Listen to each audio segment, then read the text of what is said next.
चैतन्यमनोभीष्टं स्थापितं येन भूतले स्वयं रूप कदा मह्यं ददाति स्वपदान्तिकम्। वन्देऽहं श्रीगुरो श्रीयुतपदकमलं श्रीगुरुन् वैष्णवांश्च श्रीरूपं साग्रजातं सहगण रघुनाथान्वितं तं सजीवं साद्वैतं सावधूतं परिजन सहितं कृष्ण चैतन्य देवं श्रीराधा कृष्ण पादान् सहगण ललिता श्री विशाखान्वितांश्च। नमो महावदान्याय कृष्ण प्रेम प्रदायते कृष्णाय कृष्ण चैतन्य नाम्ने गौरतृषे नमः। हे कृष्ण करुणा सिंधु दीनबंधु जगतपते गोपेश गोपिका कांत राधा कांत नमस्तुते। तप्त कांचन गौरांगी श्री राधे वृंदावनेश्वरी वृषभानुसुते देवी प्रणमामि हरिप्रिये। वाञ्छाकल्पतरुभ्यश्च कृपा सिन्धुभ्येव च पतितानां पावनेभ्यो वैष्णवेभ्यो नमो नमः। नमो विष्णुपादाय कृष्णप्रेष्ठाय भूतले श्रीमते भक्तिवेदान्त स्वामिनिति नामिने। नमस्ते सरस्वती देवे गौरवाणी प्रचारिणे निर्विशेष शून्यवादी पाश्चादेशतारिणे। जय श्री कृष्ण चैतन्य प्रभु नित्यानंद श्री अद्वैत गदाधर शिवासादि गौर भक्तवृंदा। हरे कृष्णा कृष्णा कृष्णा हरे हरे हरे राम राम राम हरे हरे।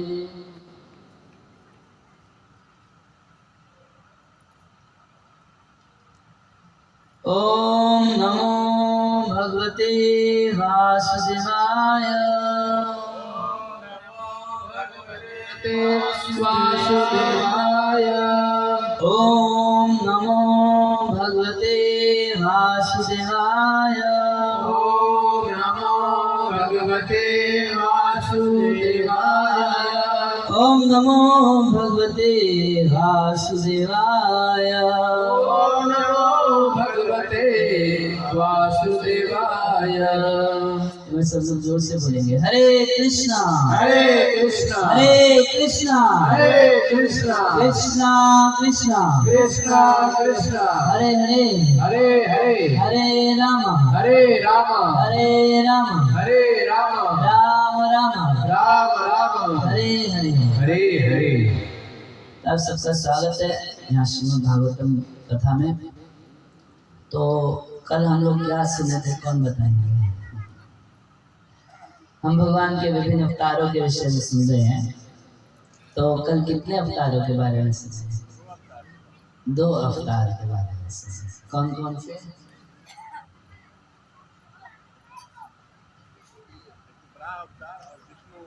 हैं?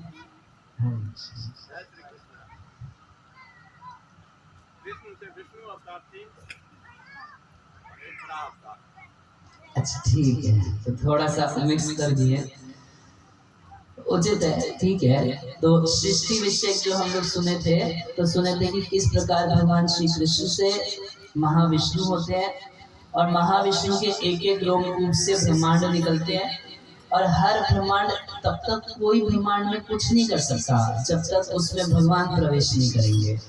तो प्रत्येक ब्रह्मांड में भगवान प्रवेश करते हैं गर्भोदक्षाई विष्णु के रूप से। वो ब्रह्मांड बन गया और उस ब्रह्मांड के अंदर अब गर्भोदक्षाई विष्णु के रहने से सब कुछ बन गया, मगर ये शरीर भी तब तक काम नहीं कर सकता जब तक इसमें परमात्मा नहीं रहेंगे। तो गर्भोदक्षाई विष्णु से भगवान अपने आप को क्षीरोदक्षाई विष्णु परमात्मा के रूप में विस्तार करते हैं। तो ये भगवान के द्वारा की गई सृष्टि के अवतारों की कथा थी। और फिर प्रथमम सबसे पहले भगवान 4 कुमारों के रूप में प्रकट हुए। ये मिसिंग हो गया था ना। 4 कुमार ब्रह्मा जी के प्रथम 4 पुत्र जो ब्रह्मचार्य अखंडितम, जो अखंड ब्रह्मचार्य का पालन किए, उनके रूप में हुए। और फिर द्वितीय तू भवायस्य रसातल गतामहि, जब पृथ्वी रसातल चली गई थी तो उसका उद्धार करने के लिए यज्ञेशः सौकरम लघु, वो भगवान जो यज्ञों के ईश्वर हैं, यज्ञों के स्वामी हैं, यज्ञ आदि सब कुछ जो विष्णु को प्रसन्न करने के लिए किए जाते हैं। और भगवान का ही एक नाम है यज्ञ। अगर कोई बोले यज्ञ मतलब विष्णु, और भगवान का नाम है यज्ञ, यज्ञ पुरुष। ऐसे यज्ञ पुरुष एक बार सुअर का रूप धारण करके आए और पृथ्वी का उद्धार किए। तो इतनी सब बातें हम कल सुने थे। अवतार की लिस्ट बहुत लंबी है, तो अब तीसरे का वर्णन कर रहे हैं। तृतीयम ऋषि सर्गम वै देव ऋषि उपैत्यसः तंत्रम सातम आचष्टः नैष्कर्म्यम कर्मणाम यतः। कह रहे तीसरा भगवान देव ऋषियों में, ऋषि भी अलग अलग जगह पर होते हैं। जैसे मनुष्यों में ऋषि, देवताओं में ऋषि। तो देवताओं में कौन ऋषि है? एक सबसे प्रसिद्ध ऋषि हैं देव ऋषि नारद जी। ये प्रसिद्ध है। कोई बोलते हैं देवर्षि तो देवर्षि नारद जी, ऐसे ही समझ जाएंगे। ऐसे देवताओं में अनेक ऋषि होते हैं, मगर उन ऋषियों में देवर्षि के नाम से प्रसिद्ध है श्री नारद जी। तो कह रहे हैं कि तीसरा अवतार भगवान नारद जी के रूप में लिए हैं। नारद भी स्वयं भगवान ही हैं, भगवान के शक्ताविशक्तार है। और नारद जी का क्या कार्य? कह रहे देवर्षि उपेत्यसः, देवर्षि के रूप में हुए तो तंत्रम सातम आचष्टम, वो तंत्र की रचना की है। नारद जी सब जगह घूम घूम के भगवान की भक्ति का प्रचार करते हैं। उनका कहीं वीजा नहीं लगता, कहीं परमिशन नहीं लेनी पड़ती। अभी पृथ्वी पर है, थोड़ी देर में इंद्र के लोक में पहुंच जाएंगे, थोड़ी देर में सत्य लोग जा सकते हैं, वैकुंठ जा सकते हैं, कहीं जा सकते हैं। भगवान के भक्त के लिए कहीं कोई वीजा नहीं लगना चाहिए। अब ये लोग तो वीजा लगाने लगे हैं, वीजा पासपोर्ट लगता है, मगर वास्तव में जो भगवान का शुद्ध भक्त प्रचारक होता है उसको कहीं रोक टोक नहीं होती है। भगवान के द्वारा वो जहाँ मर्जी घूम सकता है। तो ऐसे ही देवर्षि नारद सब जगह घूम घूम के प्रचार कार्य करते हैं और साथ में अपना एक ग्रंथ भी लिखे हैं। कह रहे हैं तंत्रम सात्वम, सात्वत एक ग्रंथ लिखे हैं। सात्वत मतलब भगवान की भक्ति से पूरे। तो ऐसे कई ग्रंथ लिखे हैं, उनमें से एक सबसे प्रसिद्ध है नारद पंचरात्र, जिसमें 5 रात्रिक विधि भगवान की भक्ति के विषय में बताए हैं। एक ग्रंथ और है नारद भक्ति सूत्र, ये भी बहुत प्रसिद्ध है अपने आप में। तो इन सब के अंदर क्या बताए? तो कह रहे नैष्कर्म्यम कर्मणाम यतः, नैष्कर्म्य की शिक्षा दिए है। तो नैष्कर्म्य क्या होता है? तो प्राय एक कर्म के विषय में सब लोगों को बहुत ज़्यादा भ्रांतियाँ रहती हैं। तो श्रीमद् भागवतम और भगवद गीता में कर्म के विषय में बहुत स्पष्ट रूप से ज्ञान दिया गया है। कर्म 3 प्रकार के होते हैं। कोई बता सकते हैं कौन कौन से? एक बात स्पष्ट समझ लेनी चाहिए, भगवान भगवद गीता में अनेक जगह कहे, भागवतम में भी कहा गया है, कर्म किए बिना कोई मनुष्य 1 सेकंड भी नहीं रह सकता। कुछ ना कुछ कर्म हम हमेशा कर रहे हैं। अगर खाली बैठे हैं कुछ सोच रहे हैं तो क्या कर्म नहीं लग रहा?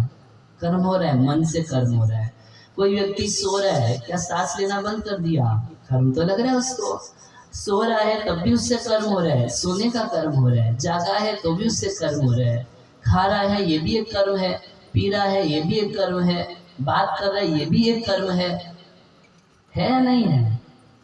तो कर्म किए बिना तो कोई एक क्षण भी रह नहीं सकता। कर्म तो निश्चित करना पड़ेगा। तो कैसा कर्म अच्छा है, बुरा है? तो 3 प्रकार के कर्म भगवान भगवद गीता में बताए। एक को बोलते हैं सकाम कर्म, दूसरा बोलते हैं अकर्म, और तीसरा बोलते हैं विकर्म। तो अत्यंत स्पष्ट शब्दों में बताएंगे आपको। सकाम कर्म शब्द ही बता रहे हैं, वो कर्म जो हम अपनी कामनाओं को पूर्ति करने के लिए करते हैं उसको सकाम कर्म कहते हैं। हमारी कुछ भौतिक कामनाएं हैं, कुछ इंद्रिय तृप्ति करना है, कुछ सुख भोगना है संसार में, तो कुछ काम तो करेंगे। तो वो सारा का सारा जो काम है वो सब सकाम कर्म में आता है। और ये सकाम कर्म ही है जो व्यक्ति को संसार में बांधता है। जितना हम सकाम मानसिकता से काम करते हैं तो उतना ही उन कामनाओं के बंधन में फंसते चले जाते हैं, फंसते चले जाते हैं, फंसते चले जाते हैं। दूसरा बोलते हैं विकर्म। भाई सकाम कर्म तो ठीक है, कुछ हद तक ठीक है। क्यों? सकाम कर्मी क्या करता है, शास्त्रों से निर्देशन लेके अपनी कामनाओं की पूर्ति के लिए कुछ काम करता है। जैसे कोई ब्राह्मण का काम करता है, कोई क्षत्रिय का काम करता है, वैश्य का काम करता है, शूद्र का काम करता है। आप इसको जाति सूचक मत समझिएगा। भगवान भगवद गीता में कह दिए हैं कि गुण कर्म विभागशः, ये कर्म की दृष्टि से यहाँ पर कहा जा रहा है। आप किसी भी समाज में चले जाइए, किसी देश के किसी समाज में चले जाइए, आपको ये 4 वर्ग के लोग सब जगह मिल जाएंगे। ब्राह्मण मतलब क्या? बुद्धिमान लोग, इंटेलिजेंट क्लास। दूसरा क्षत्रिय मतलब क्या? मैनेजमेंट और एडमिनिस्ट्रेशन संभालने वाली क्लास। तीसरा बिजनेस क्लास, वैश्य। और चौथा लेबर क्लास, सेवा करने वाले, शूद्र। किस देश में नहीं है? सब देश में 4 प्रकार के लोग मिलेंगे या नहीं मिलेंगे? किसी समाज में ये 4 प्रकार के लोग मिलेंगे और भगवान ने इन 4 प्रकार के लोगों को बनाया जिससे कि सृष्टि आराम से चल जाए। भाई हर काम हर व्यक्ति नहीं कर सकता, ये किसी के लिए संभव नहीं है। आप खुद ही से सोच लेंगे, खुद ही से रक्षा कर लेंगे, खुद ही से उत्पादन कर लेंगे, खुद ही से बाकी काम कर लेंगे, संभव है किसी के लिए? नहीं है। और भगवान ने सबका स्वभाव अलग बनाया है, हर व्यक्ति की रुचि अलग ढंग की बनाई है। तो उनके स्वभाव के अनुसार, उनके गुणों के अनुसार भगवान ने विभाजन कर दिया। आप किसी कंपनी में जाइए, किसी सरकार में जाइए, सब जगह विभाजन है या नहीं है? क्या सबको सारे काम में लगा देते हैं? ना, विभाजन करके रखे हैं। ये डिपार्टमेंट इन लोगों का, ये डिपार्टमेंट इन लोगों का, ये डिपार्टमेंट इन लोगों का, ये डिपार्टमेंट इन लोगों का। तो उसी प्रकार भगवान ने भी ये बांट दिया जिससे कि जो सोसाइटी है, समाज है, वो एक दूसरे के कोऑपरेशन से, एक दूसरे के सहयोग से अच्छे से चल सके। देखिए, अब बहुत ज़्यादा कुछ पॉलिटिकल बातें कहने की इच्छा नहीं होती है, मगर सिचुएशन समझानी कई बार बहुत ज़रूरी होती है। जब ब्रिटिश राज्य के समय गणना की गई 1920 के आसपास, जो समय होगा हमको एग्जैक्ट नहीं याद, तो 6500 जातियाँ उन लोगों ने गिनी। कितना? 6500 जातियाँ भारत में उन लोगों ने हिंदू समाज में गिनी। और किसी शास्त्र में उन 6500 का नाम दिखा दीजिए। उनकी योजना थी फूट डालो राज करो। फूट डालने के लिए उन्होंने इतना सब बनाया। शास्त्र में कितना डिवीजन है? चतुर्वर्ण्यम मया सिस्टम, केवल 4 विभाग हैं। तो ये 6500 की गणना कहाँ से हुई? ये साजिश थी। और सारा का सारा इसका इल्जाम किसके ऊपर लगा? हिंदू शास्त्रों के ऊपर, सनातन शास्त्रों के ऊपर। गलती किसकी? साजिश किसकी? इल्जाम किसके ऊपर? हमारे ब्राह्मण समाज को, हमारे शास्त्रों को नीचा दिखाने की ये बहुत बड़ी साजिश विदेशियों के द्वारा की गई, ब्रिटिश राज्य में हुआ। और हम लोग समझ नहीं पाए, और जो समझे उनकी कोई सुना नहीं। तो खैर उस समय हम नहीं ज़्यादा कुछ बोलना चाहते, मगर समझना बहुत ज़रूरी है। क्यों समझना ज़रूरी है? हम लोगों के अंदर ये जागरूकता होनी चाहिए, हमें ये सब पता होना चाहिए। तो हम ये बता रहे थे, एक तो सकाम कर्म होता है, अपनी भौतिक इच्छाओं को पूरी करने के लिए शास्त्र के अनुसार जो काम किया जाता है। जैसे कोई व्यक्ति बोलेगा गीता में क्या बोला हुआ? गीता में बोला तुम अपना कर्म करो। तो अगर कोई चोर आएगा, बोलेगा मेरा कर्म है चोरी करना, तो हाँ ठीक है चोरी करो। कोई डकैत आएगा, बोले मेरा कर्म है डकैती करना, हाँ तो तुम वो भी करो। एक मर्डरर आएगा, बोलेगा मेरा काम है मर्डर करना, हाँ तो कर्म करो। और फल की इच्छा मतलब कौन से फल की इच्छा नहीं करे, लाश की इच्छा ना करे, क्या इच्छा ना करे। अगर सरकार ने भी छूट दी है कि आप जौन सा काम करना चाहते हो कर सकते हो, दुकान खोलना दुकान खोलो, ऑफिस खोलना ऑफिस खोलो, सरकार ने भी छूट दी है। अगर कोई सरकार को जाके बोले मैं चोर बनना चाहता हूँ, तो क्या स्टैंप लगा देगी? हाँ बनो चोर, नहीं। तो कर्म करना है, मगर कैसा? जैसा शास्त्रों में बताया है, धर्म के अनुसार हम कर्म करें और उससे अपनी कामनाओं को पूरा करें। इसको सकाम कर्म कहते हैं, पहला। दूसरा क्या है? विकर्म कहलाता है।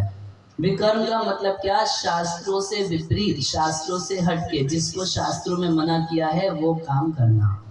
झूठ बोलना, चोरी करना, मांस मच्छी खाना, शराब पीना, गुटखा आदि लेना, जुआ खेलना और अपने विवाहित जीवन के बाहर संबंध बनाना, ये सब विकर्म में आता है।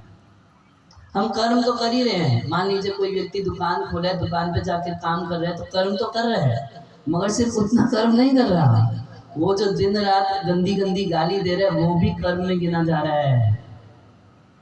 जो धोखाधड़ी कर रहे हैं वो भी कर्म में गिना जा रहा है। लोग बोल देते हैं हम तो अपना कर्म कर रहे हैं। कर्म कर रहे हैं, कर्म के साथ और बहुत सारा कर्म कर रहे हैं, उसको गिन नहीं रहे हैं। और भी कुछ चल रहा है ना, कर्म के साथ कुछ और भी चल रहा है, उसकी गिनती कौन कर रहे हैं? उसकी गिनती भगवान कर रहे हैं और यमराज जी भी कर रहे हैं। एक एक चीज चित्रगुप्त लिख लिख के रख रहे हैं। हाँ दुकान तो गए थे बेटा, मगर साथ में देखो ये और ये देख लो, ये भी किए थे और ये भी किए थे, ये भी किए थे, तो उस सब के लिए तो हम है ही, देख लेंगे तुमको। इसको विकर्म बोलते हैं, जो शास्त्रों के में मना किया है उस काम को करना। और तीसरा बोलते हैं अकर्म। अकर्म मतलब ऐसा कर्म जिससे ना तो अच्छा कर्म लगता ना बुरा कर्म लगता। भाई सकाम कर्म करेंगे तो पुण्य लाभ करेंगे, पुण्य लाभ करेंगे तो इस संसार में सुखी रहेंगे, स्वर्ग आदि प्राप्त करेंगे। विकर्म करेंगे, पाप कर्म करेंगे तो यहाँ भी दुख भोगेंगे। भाई बीमार होंगे, बदसूरत चेहरा होगा, घर परिवार में शादी ऐसी जगह हो जाएगी कि अनेक प्रकार के कलेश हैं, वो भी मिलेंगे और बाद में नरक जाना पड़ेगा। मगर अकर्म उसको बोलते हैं कि ऐसा कोई काम जिससे ना अच्छा कर्म लगेगा ना बुरा कर्म लगेगा, कर्म के बंधन से मुक्त होकर हम भगवान के धाम को चले जाएंगे, उसको बोलते हैं भक्ति। ये भी कर्म है क्या? ये कर्म नहीं है? जैसे इस समय मैं बोल रहा हूँ, कुछ कर्म कर रहा हूँ या नहीं कर रहा हूँ? कर रहा हूँ। अच्छा आप लोग सुन रहे हैं, कुछ कर्म कर रहे हैं नहीं कर रहे हैं? सुनने का कर्म कर रहे हैं। अब आरती उतार रहे थे अभी भगवान की, ये भी एक कर्म है, आरती उतारना भगवान का। ये लोग गा रहे थे, बजा रहे थे, ये बजा रहे हैं, पैट बजा रहे हैं, ये भी एक कर्म है। तो यही कर्म अगर ये इंद्र तृप्ति के लिए करें तो क्या हो जाएगा? सकाम कर्म। यही कर्म इस पे गंदे अश्लील गाने बजाएं तो क्या हो जाएगा? विकर्म हो जाएगा, पाप लगेगा। और इस पे अगर भगवान की प्रसन्नता के लिए हरिनाम संकीर्तन करें तो ये अकर्म हो जाएगा, इससे इनको वैकुंठ की प्राप्ति हो जाएगी। काम वही है, आप पीछे किस इच्छा से कर रहे हैं और किस निर्देशन से कर रहे हैं, उससे आपको फल मिल जाएगा। तो नारद जी ने नारद भक्ति सूत्र नारद पंचरात्र में नैष्कर्मेण विपश्यता, नैष्कर्मे के बारे में बताया कि ऐसा हम कर्म कैसे करें जिससे कि पाप पुण्य के चक्कर से मुक्त होके एकदम मुक्त पुरुष होके भगवान के धाम को पा जाए, उसको नैष्कर्मे बोलते हैं। नैष्कर्मे मतलब भगवान की भक्ति, भगवान को समर्पण, भगवान के आदेशों के अनुसार भगवान पे निर्भर रहते हुए भगवान की प्रसन्नता के लिए कर्म करना, इसको नैष्कर्म्य बोलते हैं। अन्य अभिलाषित शून्यम ज्ञान कर्मादि नामृतम अनुकूलेन कृष्ण अनुशीलनम भक्ति उत्तम। ये उत्तम भक्ति है जिसमें व्यक्ति देखता है कि कृष्ण किससे खुश होंगे, ठाकुर जी की प्रीति किस चीज में है, ठाकुर जी को जो प्रिय है वही भक्त करेगा। और किसके लिए करेगा? उन्हीं की प्रीति के लिए करेगा। जैसे एक उदाहरण देंगे, मान लीजिए एक बच्चा है, रोज जाता है अपने पिता के पास, उनका पैर दबाता है। तो अच्छा हम 3 बच्चे अलग अलग लेते हैं, 3 लड़के, ऐसे लड़के आजकल तो नहीं मिलेंगे आपको, मगर कल्पना कर लीजिए कि हो अगर, 3 लड़के अपने अपने पिता का पैर दबाते हैं। पहला लड़का पैर दबाता है, उसके बाद पिताजी को बोलता है क्या निकालिए 500 रुपया। अच्छा, दूसरा लड़का है, वो रोज अपने पिता का पैर दबाता है, कुछ मांगता नहीं है, और मांगता नहीं है मगर इंतजार कर रहा है कि पिताजी कब मरेंगे, कब गद्दी हमारी होगी, है ना? ऐसा भी बच्चे देखे ना, इंतजार करते हैं, सेवा तो बहुत करेंगे, उनको पता है कि सेवा करेंगे तो माल हमारे नाम होगा। तीसरा बच्चा है, वो पिताजी की सेवा करता है, पैर दबाता है रोज, किसके लिए? पिताजी को सुख देने के लिए। तो ऐसा लड़का तो आप शायद नहीं देखे होंगे, मगर कल्पना कीजिए अगर ऐसा लड़का है, तीनों में से कौन सा सबसे बढ़िया है? आपके हिसाब से तीनों में से कौन सा सबसे अच्छा लगा आपको? है इनको तीसरा, आप लोगों को? कल्पना से बाहर तो नहीं जाना ना कि बोलेंगे भैया ऐसा लड़का तो देखा नहीं हमने पैर दबाने वाला। समझ रहे हैं ना? तो पहला लड़का जो है इसको कर्मी बोलेंगे। ये पैर दबाता है किसके लिए? कुछ भौतिक लाभ उठाने के लिए। ठाकुर जी की सेवा करते हैं, मंदिर जाते हैं, किसके लिए? कुछ भौतिक लाभ प्राप्त करने के लिए। हाँ, आप एग्जाम में पास कर दीजिए, नारियल फोड़ देंगे। जैसे सच्ची बात बता रहे, उधर में राम खितारी है, संत नगर, तो वहाँ हम लोग प्रोग्राम करते थे, तो कराने वाला ऑर्गेनाइजर है, तो कुछ नेता है, बोला अगर हम इलेक्शन जीतेंगे तो कथा करवाएंगे। इसको क्या बोलेंगे? सकाम कर। हमारी कामना पूर्ति होगी तो हम कुछ भक्ति भजन कर लेंगे, और नहीं होगी तो नहीं करेंगे। दूसरा लड़का कैसा था? पैर दबा रहा है, इंतजार कर रहा है कब पिता मरेगा, कब सारी संपत्ति मेरी होगी। तो ये ज्ञानी लोग होते हैं, ये क्या चाहते हैं? ये भगवान की आराधना करते हैं भगवान बनने के लिए। बन तो कभी सबसे नहीं है। जैसे हिरण्यकशिपु था, तो हिरण्यकशिपु ब्रह्मा जी के लिए तपस्या कर रहा था, बहुत कठोर तपस्या कर रहा था, इतनी तपस्या कर रहा था, इतनी तपस्या कर रहा था कि उसका पूरा शरीर दीमक खा गया, तो अपना प्राण बचा के रखा था हड्डियों के बीच में। इतना शक्तिशाली तपस्या, मगर इच्छा क्या थी कि एक बार ब्रह्मा खुश हो जाए, हमको वरदान देंगे, तब ब्रह्मा हम बन जाएंगे और उनको हटा देंगे। तो ये इच्छा रहती है कि हम ऐसा कुछ करें, हम भगवान हो जाएं, और फिर भगवान को साइड कर देंगे, भगवान को साइड कर देंगे। तो ये वैसा लड़का है जो पैर दबा रहा है किसके लिए? पिता कब मरेगा, कब मरेगा, कब मरेगा, गद्दी हमारी हो जाए। तीसरा बच्चा कैसा है?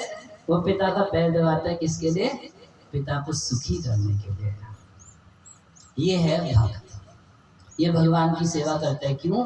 केवल भगवान को रिझाने के लिए, भगवान को प्रसन्न करने के लिए, उनसे अपने प्रेम के संबंध के कारण। हम उनके दास हैं, वो हमारे स्वामी हैं, हम सब भगवान के अंश हैं, हमारा कर्तव्य है भगवान की सेवा करना, इसके लिए भगवान की सेवा करता है। बाकी पालन पोषण जब पूरे संसार का करते हैं तो अपने सेवक का छोड़ देंगे। कोई व्यक्ति संसार में सोशल सर्विस करता है, समाज सेवा करता है, मगर समाज के लिए कुछ करने से पहले अपने परिवार के लिए करता है ना? परिवार के लिए ज्यादा करता है, समाज के लिए कम करता है। तो भगवान पूरे संसार का पालन पोषण करेंगे और अपने भजन करने वाले को छोड़ देंगे? नहीं, भजन करने वाले को पहले देखेंगे, बाकी संसार को बाद में देखेंगे। इसलिए गो ब्राह्मण हिताय च जगत हिताय कृष्णाय गोविंदाय नमो नमः।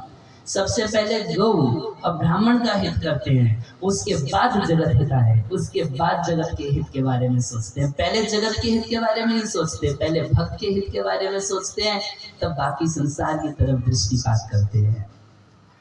तो जो व्यक्ति इस तरीके से केवल भगवत प्रीति के लिए भजन करता है, केवल भगवान को रिझाना चाहता है, भगवान से अपने खोए हुए संबंध को जोड़ना चाहता है, भगवान के निर्देशन के अनुसार हेतु की भक्ति करता है, उसका पालन पोषण की कंप्लीट जिम्मेदारी भगवान होते हैं। तो नारद जी इसी प्रकार के भक्त हैं। नारद जी कर्मी नहीं है, नारद जी ज्ञानी नहीं है, नारद जी भगवान के शुद्ध भक्त हैं और केवल शुद्ध भक्ति का ही प्रचार करते हैं। सब जगह घूमते हैं, और सबको केवल शुद्ध भक्ति का प्रचार करते हैं। मगर ये नारद जी है कौन? कौन बताएंगे? जब श्रीला व्यासदेव बहुत चिंतित थे, संतोष का अनुभव नहीं कर रहे थे, तो उस समय नारद जी वहां पर आए। नारद जी व्यासदेव को बोले कि देखो व्यास, आप क्योंकि भगवान की भक्ति का ठीक ठीक निरूपण नहीं किए, इसीलिए आपका मन संतुष्ट नहीं है। तो उनको बोले कि आप भगवान की भक्ति का वर्णन कीजिए। तो व्यासदेव बोले मैं टूटी फूटी भाषा में करूंगा तो लोग क्या भगवान की बात समझेंगे, भगवान के गुणों को समझेंगे? तो नारद जी कह रहे हैं कि उससे कोई फर्क नहीं पड़ता। यदि किसी ग्रंथ में भगवान का नाम बार बार आता है तो उसकी रचना व्याकरण की दृष्टि से कितनी ही खराब क्यों ना हो, साधु संत उसको तुरंत स्वीकार कर लेते हैं। कितना दोष क्यों ना हो तुरंत। तो अनेक बातें बोले कि तुम श्रीमद् भागवतम की रचना करो, और तब तक वो सोचे कि इनको विश्वास दिलाना पड़ेगा। वो बोले लोग श्रीमद् भागवतम का पालन करेंगे, अपना धर्म मान लीजिए छोड़ दिया, अपना वर्णाश्रम धर्म के नियम को छोड़ के केवल भगवत भजन में लग गए, कल वो गिर गए तो क्या होगा? तो नारद जी कह रहे हैं उसकी भी टेंशन नहीं। जो भगवान का भजन करता है, कल को यदि गिर भी जाता है भजन से, तो ऐसा नहीं कि धोबी का कुत्ता ना घर का ना घाट का। जितना भजन किया है वो उसका शाश्वत रूप से बना रहेगा, और अगले जन्म में वहीं से आगे शुरू करेगा, उसकी भी कोई चिंता नहीं। तो बहुत सारी चीजें बताने के बाद नारद जी बोले कि देखो किसी दूसरे की बात नहीं बताता, मैं तुमको अपनी बात बताता हूँ। तो नारद जी बताया कि अपने पूर्व जन्म में मैं एक दासी का पुत्र था। क्या था? दासी का पुत्र था। दासी मतलब एक शूद्र का पुत्र था। बोले कि ऐसा हुआ कि बरसात के जो 4 महीने होते हैं, चतुर्मास बोलते हैं उसको, तो चतुर्मास में लोग ज़्यादा ट्रैवल नहीं करते थे पहले ज़माने में। क्यों? क्योंकि बहुत कीड़े मकोड़े बढ़ जाते थे, तो पैरों से मरेंगे, जीवों के प्रति हिंसा होगी। तो साधु संत भी एक जगह रह के 4 महीने भजन किया करते थे, घूमते फिरते नहीं थे। तो एक बार की बात है, हमारे घर के पास ऐसे ही चतुर्मास के समय 4 भक्ति वेदांत, 4 भगवान के भक्त आके रहने लगे। अच्छा, मेरी माँ वहाँ कुछ सेवा करने जाती थी तो हम भी चले जाते थे सेवा करने के लिए। तो छोटी मोटी जो सेवा होती थी, कुछ बर्तन धो दिया, कुछ कपड़ा देख लिया, ये छोटा मोटा जो सेवा, आश्रम में सफाई कर दी, ऐसे कुछ कुछ सेवा किया करते थे। और 4 भक्ति वेदांत के साथ हम रहते थे। तो वो 4 भक्ति वेदांत आपस में क्या करते थे? वो चारों के चारों आपस में भगवान श्री कृष्ण के बारे में बातें किया करते थे। तो ऐसे वो लोग तो आपस में बात करते थे, उनकी बातें हम भी सुन लिया करते थे। कह रहे ऐसे 4 भक्ति वेदांतों के संग से, उनकी सेवा से, तद्धर्म रुचि प्रजायते, जो उनका धर्म है कृष्ण से प्रेम, कृष्ण की वार्ता, उनके धर्म में हमारी भी प्रीति हो गई। तद्धर्म रुचि प्रजायते, जैसी प्रीति जैसी रुचि उनकी कृष्ण कथा में, वैसी ही उनके संग से हमारी भी कृष्ण कथा में रुचि हो गई। अब 4 महीने उनके साथ बिताए, जब जाने लगे वो लोग, तो मन में सोचे कि बेचारा ये बालक इतनी सेवा किया, इसको कुछ ऐसा उपदेश दे देते हैं जिससे कि हमेशा इसको भगवत स्मरण बना रहे। तो 4 भक्ति वेदांत भक्ति की विधि वो छोटे से बच्चे को देके चले गए। अब कुछ दिन बाद क्या हुआ कि नारद जी बता रहे कि हमारी जो माँ थी, तो कहीं उसको सांप डस लिया और मेरी माँ मर गई।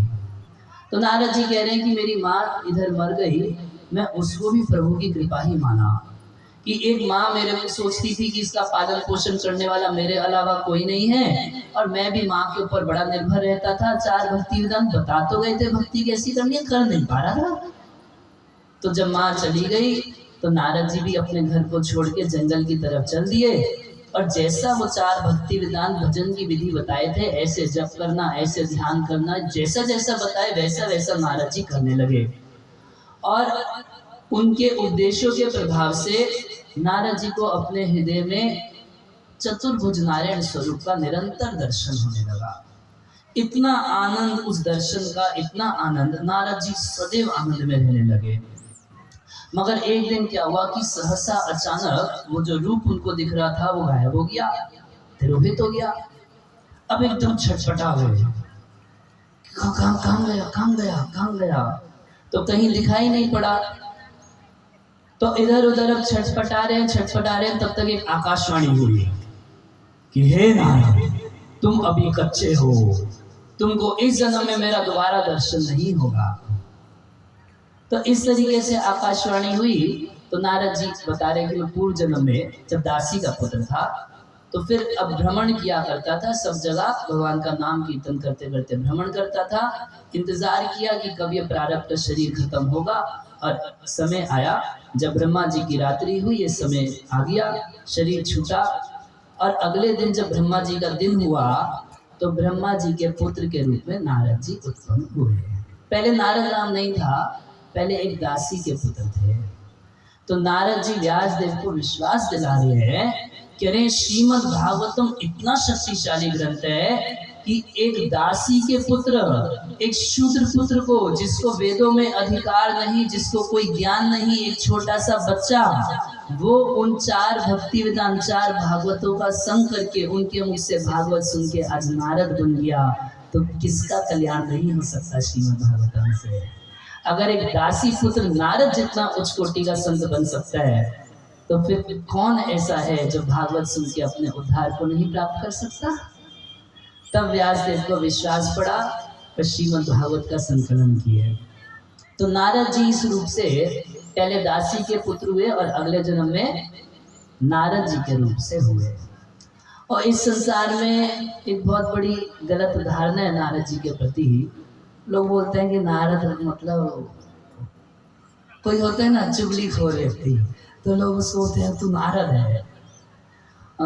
लोग सोचते हैं कि नारद जी घरों में झगड़ा लगा देते हैं, नारद जी चुगली करते हैं इधर उधर। वास्तव में बहुत बड़ा अपराध है ऐसा सोचना। नारद जी ऐसे नहीं है कि चुगली करते हैं, घरों में लड़ाई लगाते हैं। अब सोचिए भगवान के शुद्ध भक्त हैं, इतना नाम कीर्तन में, कथा में, सब में उनको आनंद आ रहा है, इतना सारा प्रचार की सेवा उनके पास, क्या वो किसी का घर फोड़ने के लिए, चुगली करने के लिए टाइम है उनके पास? मगर लोग ऐसा गलत समझते हैं नारद जी के बारे में। सच्ची बात यह है कि नारद जी सब जगह घूम घूम के भगवान की भक्ति का प्रचार करते हैं, और नारद जी हर वो काम करते हैं जिससे कि भगवान की लीला में सहायता हो। एक बार की बात है कि भगवान श्री कृष्ण राधा रानी को बोले कि देखो नारद से थोड़ा बच के रहना। तो राधा रानी सोची कि कृष्ण से क्यों बोल रहे हैं नारद से बच के रहना? मैं बोल रहा हूँ ना, तुम नारद से बच के रहना, देखो गड़बड़ कर देता है वो। तो राधा रानी बड़ा हल्के में ली इस बात को, सोची क्या बोल रहे पता नहीं। तब एक दिन की बात है कि नारद जी कृष्ण की बड़ी सहायता कुछ किए थे। भगवान बड़े प्रसन्न हुए, बोले नारद हमसे कुछ वरदान मांगो। तो नारद जी तब बोले अच्छा ठीक है, कभी मांग लेंगे, जब मन करेगा तब मांगेंगे, अभी कुछ नहीं। तब एक दिन की बात है कि भगवान श्री कृष्ण, सावन का महीना था, झूले डले हुए थे और कृष्ण वहां पर थे और सखियां वहां पर थी, मगर राधा रानी वहां पर नहीं थी। उसी समय नारद जी वहां पर आ गए। तो नारद जी आए, भगवान बात किए सब। नारद जी बोले आप मेरे को एक वरदान देने की बात किए थे। हाँ हाँ बोलो नारद, क्या वरदान चाहिए? तो बोले मैं आपको और ललिता को झूले पर देखना चाहता हूँ। ललिता जो है राधा रानी की सखी है, नहीं मैं आपको और ललिता को एक साथ झूले पे देखना चाहता हूँ। तो राधा रानी वहां पर थी नहीं, तो वे ललिता जो है बड़ा जीती, नहीं हम तो नहीं बैठेंगी। अब भगवान बोले देखो मैं इसको वरदान दिया था, जो बोल रहा करना तो पड़ेगा। तो क्या किए, कृष्ण और ललिता को झूले पर बिठाए और उधर नारद जी भाग गए राधा रानी के पास। बोले आपको मालूम है कि क्या चल रहा है ब्रज में? क्या चल रहा है? अरे चल के देखिए तो झूले लग रहे हैं। अब वहां लेके गए जहाँ कृष्ण ललिता के साथ झूले पे बैठे थे, और राधा रानी देखी तो एकदम अरे ऐसा, तो गड़बड़। तो राधा रानी बड़ा मांग कर गई। जब मांग कर गई, ठाकुर जी मनाने लगे, बोले देखो मैं तुमको कहा था ना कि नारद से बच के रहना। ये भगवान एक लोक विचार को अपनी लीला में दिखाए, मगर कारण क्या था कि नारद जी बहुत पहले ललिता की इच्छा थी कृष्ण के साथ झूले पे बैठने की, तो केवल ललिता की उस इच्छा को पूरा करने के लिए नारद जी ऐसा किए, अपना कुछ नहीं है उनका। नारद जी घूमते रहते हैं। जो लोग सोचते हैं ना कि नारद जी इधर कान फूसी करते हैं, चुगली करते हैं, ऐसा नहीं है। नारद जी इतना बढ़िया प्रचारक हैं, वो जानते हैं किसका मन भगवान में कैसे लगेगा, उसके पास जाके वही बात बोलते हैं। जैसे गोपियों के पास जाएंगे तो कृष्ण के सौंदर्य की बात करेंगे। रुक्मणी जी के महल में जाते थे तो रुक्मणी क्या है, क्षत्रियाणी है, तो उनके पास जाके कृष्ण के सुंदर रूप का और कृष्ण की वीरता का वर्णन करते थे। कितना पराक्रमी है, कितना वीर है, जिससे कि रुक्मणी का मन कृष्ण में लग जाए। अच्छा, कंस के पास जाके अगर नारद जी बोलते तुम जानते हो कृष्ण कितना दयालु है, कृष्ण कितना कृपालु है, तो क्या कंस का मन लग जाता कृष्ण के प्रति? नहीं लगने वाला था। कंसात भयात, नारद जी जानते हैं कि कंस का मन भगवान में भय से ही लगेगा, तो जाके क्या बोले, बोले कि नारद कि कंस तुम बुद्धिमान तो बहुत हो, मगर तुमको पता है क्या, एक कमल का फूल अपने हाथ में लेके गए थे। बोले ये देख रहे हो ये क्या है? हाँ नारद जी, कमल का फूल है। बोले कितना पंखड़ी है इसमें, गिन के बताओ।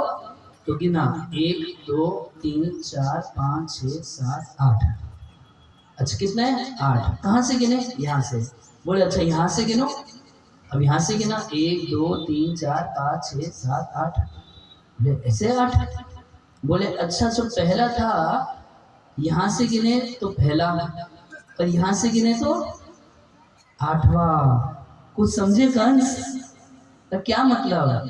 बोले जो पहला है वो 8वां भी हो सकता है, दूसरा भी 8वां हो सकता है, देवता लोग कहीं से गिनती कर सकते हैं। आकाशवाणी क्या हुई थी कि देवकी का 8वां गर्भ तुम्हारा वध करेगा। बोले अरे हाँ, ये तो मैं सोचा ही नहीं। तब कंस क्या किया, वसुदेव को बुला के उनके पुत्र का वध किया। और जा जाके नारद जी कंस को सूचना दिया करते थे। क्यों सूचना देते थे?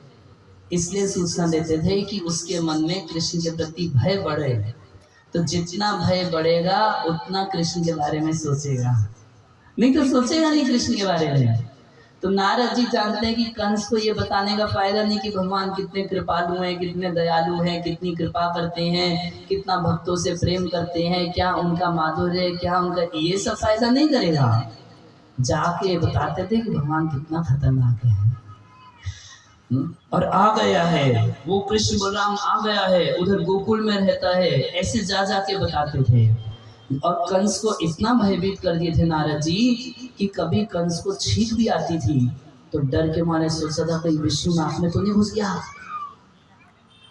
24 घंटे कंस का मन कृष्ण में लगा रहता था।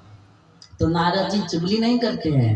नारद जी इतना एक्सपर्ट गुरु है कि वो जानते हैं कि किस व्यक्ति का मन भगवान में कैसे लगेगा, उसके पास जाके वही बात बता देते हैं। उद्देश्य क्या है कि सबका मन भगवान के चरण कमलों में लग जाए। हरे कृष्णा कृष्ण कृष्ण हरे हरे, हरे राम राम राम हरे हरे। और ये दासी के पुत्र नारद जी अगले जन्म में जब नारद बने हैं तो बड़े बड़े सभी भक्तों के गुरु बन गए। एक तो सबसे बड़े कौन? व्यासदेव, व्यासदेव के गुरु हैं। और नारद जी ध्रुव महाराज के गुरु हैं। एक छोटा बच्चा था ध्रुव नाम का, एक बार अपने पिता उत्तानपाद की गोद में बैठना चाहता था, वो बिठाए नहीं, तब तक उनकी सौतेली माँ जो थी सुरुचि कुछ कड़वे वचन बोल दी। बोली बेटा तुम राजा के पुत्र तो हो मगर तुम रानी के पुत्र नहीं हो। वो बड़ी रानी का पुत्र था मगर थोड़ा अहंकार में गर्व में बोल रही है, अति गर्व था, बहुत ज्यादा गर्व में बोल रही है, कह रही कि तुम तो रानी के पुत्र नहीं हो बेटा, इसलिए तुम राजा की गोद में नहीं बैठ सकते। तो ध्रुव महाराज पूछ दिए कि माँ कैसे बैठ सकता हूँ ये बताओ। तो कह रही है तपस्या आराधने पुरुषा, तुम परम पुरुष की तपस्या पूर्वक आराधना करो, यदि वो कृपा करेंगे तो तुम्हारा जन्म मेरे गर्भ से होगा, तब राजा की गोद में बैठ सकते हो, नहीं तो नहीं बैठ सकते। ध्रुव महाराज को बड़ा खराब लगा सुन के, गए अपनी माँ के पास सुनीति के पास, तो सुनीति भी यही बात बोल दी कि ठीक है भगवान का भजन करो, भगवान तुमको राजा के सिंहासन पर बिठा सकते हैं। अब ध्रुव महाराज एक सच्चे दिल के साधक थे, सच में भगवान से मिलना चाहते थे। तो जैसे ही जंगल की तरफ निकले भगवान की खोज करने के लिए, तो भगवान नारद जी को वहां पर भेज दिए। अब नारद को कहाँ से सूचना मिली? जब कोई व्यक्ति हृदय से सच्चे मन से भगवान को चाहता है, तो सबके हृदय में परमात्मा भगवान उसके पास वो सब साधन भेज देते हैं जिससे वो भगवान को पा जाएगा। बुद्धि भी देते हैं, गुरु भी देते हैं, साधुओं का संग भी देते हैं, शास्त्र भी देते हैं, नाम कीर्तन भी देते हैं, सब कुछ ऐसा व्यवस्था भगवान कर देते हैं कि वो व्यक्ति भगवान को पा जाए। तेषां सततयुक्तानां भजतां प्रीतिपूर्वकं ददामि बुद्धि योगम तम ये नमाम उपयांति ते। कह रहे हैं जो निरंतर प्रीति पूर्वक मेरी सेवा में लगता है, तेषाम सतत युक्ता नाम भजताम प्रीति पूर्वकम, जो प्रीति पूर्वक मेरी निरंतर सेवा करता है उसको ददामी बुद्धि योगम तम, हृदय में रह के मैं उसके हृदय के अंधकार को दूर करता हूँ, अज्ञान को दूर करता हूँ, उसको बुद्धि देता हूँ। कैसी बुद्धि देता हूँ? पाप करने की बुद्धि देता हूँ? नहीं, ये माम उपयांति थे कि कैसे वो जल्दी से जल्दी मेरे पास वापस आ सके, सारी बुद्धि भगवान प्रदान करते हैं। तो भगवान ही नारद जी को प्रेरित करके ध्रुव महाराज के पास भेजे। और जब ध्रुव महाराज के पास भेजे तो सबसे पहले नारद जी परीक्षा ली है, देखे कि कितना असली है कितना नकली है। तो पहले तो बोले बेटा ध्रुव तुम घर वापस चले जाओ, देखो भगवान कोई बच्चों के खेलने की चीज नहीं है। अरे जब बूढ़े हो जाओगे तब भजन करना, अभी क्या तुम बचपन में भजन कर रहे हो। एक बात ये बोले, एक बोले कि देखो जीवन में संतुष्ट रहना चाहिए, जितना मिल जाए उसमें संतुष्ट। अरे तुम राजा नहीं बनोगे, तुम्हारा भाई उत्तम राजा बनेगा ना, तो ठीक है, इसमें इतना द्वेष करने की क्या बात है बेटा, चले जाओ। अच्छा उतना भी ध्रुव महाराज नहीं माने, बोले अच्छा सुनो, तुम्हारा पिता उत्तानपाद मेरा ही शिष्य है, चलो तो उसको बोल देता हूँ तुमको अभी राजगद्दी दे देगा, मना नहीं करेगा। तो ध्रुव महाराज जब साफ मना कर दिए, बोले देखिए पिता का राज्य छोड़ दीजिए, उत्तानपाद का राज्य हमको नहीं चाहिए। उत्तानपाद के पिता मनु महाराज, उनका राज्य भी हमको नहीं चाहिए। मनु महाराज के पिता ब्रह्मा जी, बोले ब्रह्मा का राज्य भी हमको नहीं चाहिए, हमको एक ऐसा पद चाहिए जो तीनों, जो आज तक कभी कोई ना पाया हो, ब्रह्मा जी से भी ऊंचा पद आज हमको चाहिए और किसी दूसरे से नहीं, भगवान से चाहिए। जब इतना ध्रुव महाराज बोले तो नारद जी बहुत प्रसन्न हुए। बृहद भागवतामृत में लिखा गया है कि नारद भक्ति लंपटा, नारद जी कैसे हैं, भक्ति के प्रति बड़े लंपट हैं। लंपट किसको बोलते हैं? जैसे कोई स्त्री लंपट होता है, कोई धन लंपट होता है। धन लंपट मतलब जहाँ धन होगा वहां जाएगा उसका मन, स्त्री लंपट मतलब जहाँ स्त्रियां मिलेंगी वहां उसका मन जाएगा, उसको स्त्री लंपट बोलते हैं। और नारद जी कैसे हैं? भक्ति लंपट हैं, जहाँ उनको भगवान की भक्ति दिखेगी तो छोटा बड़ा कुछ नहीं देखते, सीधा वहां जाते हैं। तो देखे कि ध्रुव तो बड़ा कृत संकल्प है, पाना चाहता है भगवान को। तब नारद जी ध्रुव महाराज को उपदेश दिए, वृंदावन भेजे, बोले वृंदावन जाना, ऐसे वहां पर भगवान के नाम का जप करना, ऐसे ठाकुर जी की पूजा करना और ऐसे भगवान का ध्यान करना, पूरा नियम कानून सब बता दिए। जब ध्रुव महाराज मधुबन पहुंचे, वृंदावन पहुंचे, तो मात्र 6 महीने के भजन पे, कितना भजन किए? 6। वो सोचे नहीं थे 6 महीने करना है, मगर जब 6 महीने में ही भगवान आ गए तब बड़ी कठोर तपस्या की है। तो 6 महीने में जब भगवान प्रकट हो गए तो भगवान ध्रुव महाराज को बोले कि ध्रुव हमसे कुछ वरदान मांगो। तब बोलते हैं स्थानाभिलाषी तपसी स्थितो हम त्वां प्राप्तवान् मुनीन्द्र देव गुह्यम् काचम विचिन्वन्नपि दिव्यरत्नम् स्वामी कृतार्थोऽस्मिन् वरं न याचे। कह रहे स्थान अभिलाषी तपसी से तो हम, मैं तो एक बहुत ऊंचा स्थान चाहता था। तो भाई बहुत कुछ ऊंचा चाहते हैं तो मेहनत भी ज्यादा करनी पड़ेगी ना, तपसी से तो हम बड़ी तपस्या में लगे थे। फिर हुआ क्या? त्वां प्राप्तवान् मुनि देव गुह्यम्, पाना चाहता था बहुत बड़ा राज्य, आ गया आपको। तो भगवान बोले कि ध्रुव तुमको तो बड़ा घाटा हो गया, तुम बहुत बड़ा राज्य चाहते थे, मिल गया मैं। बोले काचम विचिन्नपि दिव्य रत्नम, मैं तो कांच के टुकड़े के पीछे था, हीरा मुझको मिल गए। आप मेरे को प्राप्त हो गए, तो अब क्या चाहते हो? बोले स्वामी कृतार्थोस्मिन् वरम न याचे। हे स्वामी, मैं इतना कृतार्थ हो गया कि अब मैं आपसे कुछ नहीं चाहता, बस आप ही को चाहता हूँ। तो ध्रुव महाराज इस तरीके से जब भगवान का भजन किए तो नारद जी की कृपा से, नारद जी के उपदेशों से ध्रुव महाराज इतना शुद्ध हो गए। चाहते थे क्या? बहुत बड़ा आदमी बनना चाहते थे, मगर इससे ज्यादा बड़ा आदमी बन गए। एक पिता उत्तानपाद की गोद में नहीं बैठ पाए, मगर जाके किसकी गोद में बैठे? भगवान की गोद में जाके बैठ गए। हरे कृष्णा हरे कृष्णा, हरे राम राम राम हरे हरे। तो नारद जी के संग से देखिए ध्रुव महाराज का जीवन कितना बन गया। एक भजन गाएंगे फिर आगे। हरि बोल। हरे कृष्णा कृष्णा कृष्णा हरे हरे, हरे राम राम राम हरे हरे।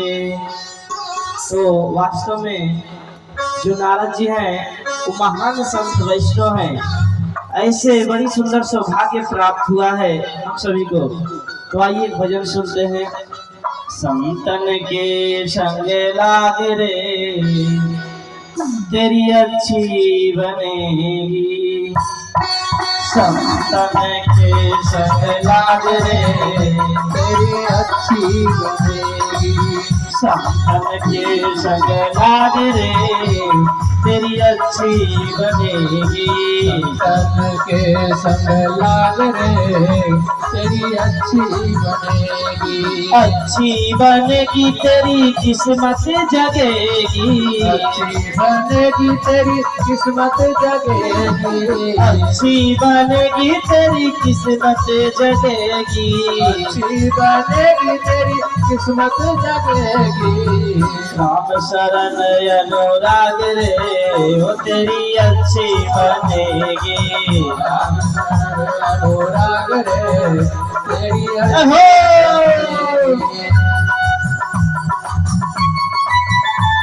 सभी लोग ताली बजाते हैं, हरि बोल।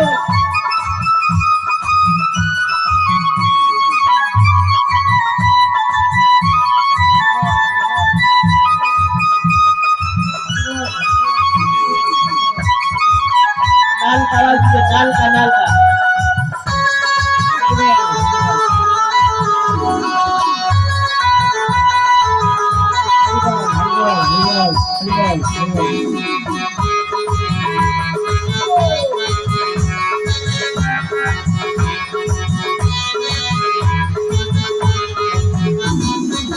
सत्संग संग करी पुण्य कमाई, संग करे पुण्य कमाई। शास्त्र में लिखा गया है, बड़ी सुंदर बात लिखा गया है। क्या? साधु संग सर्व शास्त्र का है, नौ मात्र साधु संग सर्व से है। जिस प्रकार हमारे महाराज जी अभी बताए कि थोड़ा सा साधु संग मिला नारद जी को, मात्र 10 मिनट प्रीचिंग किए, कितना बड़े भगवान को प्राप्त है। प्रहलाद महाराज तमाम ऐसे कितने विभूति हैं जो थोड़ा सा संत के संग किए और भगवान को प्राप्त कर लिए। वैसे सेम आप सभी को मौका मिला है कि आप संतों के संग कीजिए और भगवान की प्राप्ति के मार्ग देखिए। संतन संग करी पुण्य कमाई, संग करे पुण्य कमाई, संतन संग करी पुण्य कमाई, संग करे पुण्य कमाई। राम शरण अनुराग रे, राम शरण अनुराग रे हो तेरी अच्छी बनेगी, राम शरण अनुराग रे तेरी अच्छी बनेगी।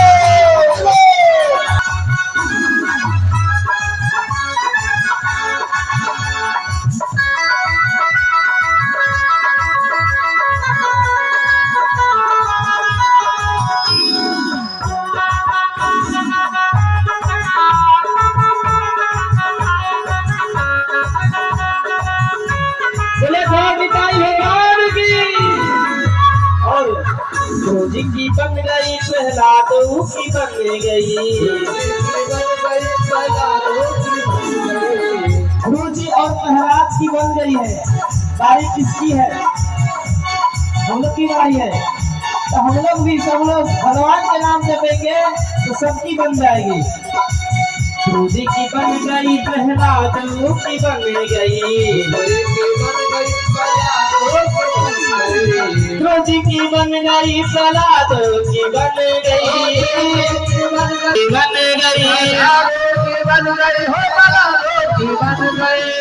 कैसे बन गई? खाकर सोने से नहीं बन गई। कैसे?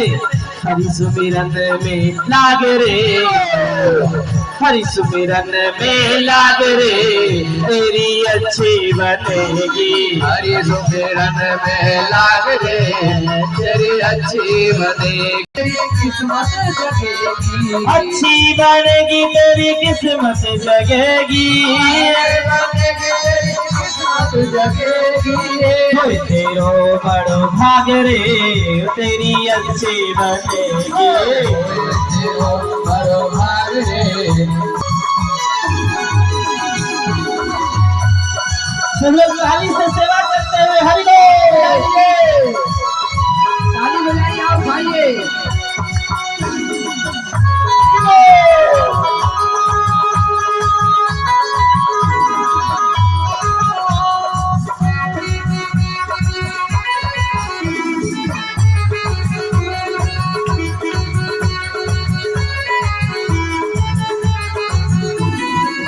दादा से तो है हंस करेगा,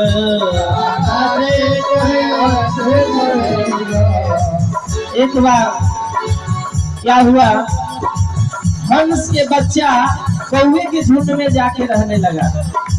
वो अपने आप को समझ लिया कि मैं भी कौवा हूँ। तब देखा हंस के प्रजाति की, अरे तो हमारा बच्चा कौवे के साथ में क्या कर रहा है। समझिएगा एक कौवा और हंस में क्या फर्क है। तो हंस के बच्चा बोला कि अरे तू तो मेरे प्रजाति के, तुम यहाँ क्या कर रहे हो। वो हंस का बच्चा बोला नहीं महाराज, मैं तो हंस का नहीं, मैं कौवा हूँ। तो बोला कि नहीं नहीं नहीं, तुम हंस का बच्चा हो। ले जा करके मानस सरोवर में स्नान कराया। वो अपने आप को पहचान गया कि हाँ महाराज मैं हंस का बच्चा हूँ। ठीक हम मनुष्य हैं, लेकिन कहाँ जाके कीड़े पड़े रहते हैं, नरक में जाकर पड़े रहते हैं, अपने आप को नहीं पहचानते हैं। जब साधुओं की डंडे पड़ती है तब उस समय आता है समझ कि नहीं महाराज आप सही बोल रहे थे। ईश्वर अंश जीव अविनाशी चेतन अमर सहज सुखरासी। ईश्वर का अंश परमात्मा का बेटा है, फिर भी न जाने हम कहाँ कहाँ जाके पड़ रहे हैं। सभी लोग भजन करिए। कागा से तो है हंस करे गोगा, कागा से तो है हंस करे गोगा। मिट जाए गुरु के दाग रे। असली गुरु वही होता है जो अपने शिष्य को वो असली मार्ग दिखा सके, वही गुरु होता है। मिट जाए गुरु के दाग रे, तेरी अच्छी बनेगी। मिट जाए गुरु के दाग रे, तेरी अच्छी बनेगी।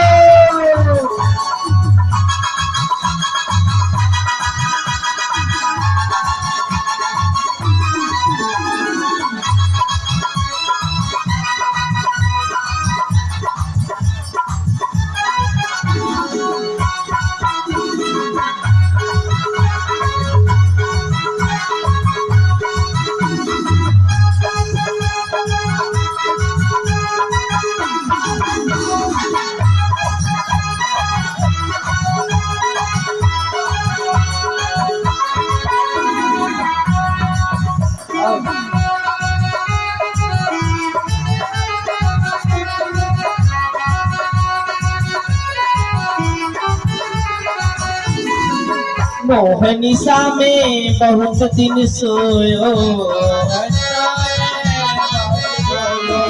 ये मोह के नशा में बहुत दिन सो लिए है, अब जगिए। मोह निशा में बहुत दिन सोयो, बहुत दिन सोयो। जाग सके तो जाग रे तेरी अच्छी बनेगी। जाग सके तो जाग रे तेरी अच्छी बनेगी। कहत कबीर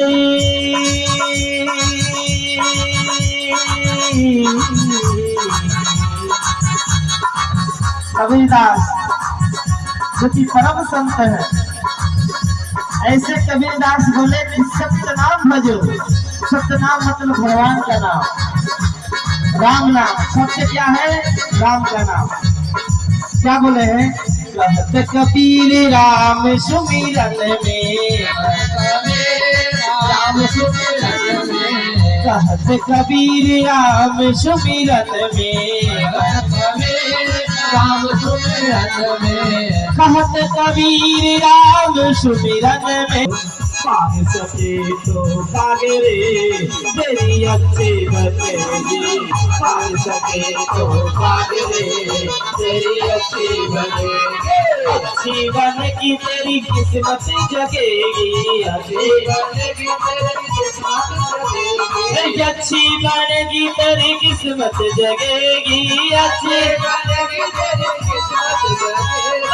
सत्संग संग लाग रे तेरी अच्छी बनेगी। सत्संग संग लाग रे तेरी अच्छी बनेगी। तेरी अच्छी बनेगी, तेरी अच्छी बनेगी, तेरी अच्छी बनेगी, तेरी अच्छी बनेगी, तेरी अच्छी बनेगी। ध्रुव महाराज चाहते थे अपने पिता का राज्य, मगर भजन के प्रभाव से हृदय इतना शुद्ध हो गया कि भगवान को पाके उनको ऐसा अनुभव हुआ कि जितना मैं चाहता था उससे करोड़ों गुना ज्यादा हमको मिल गया।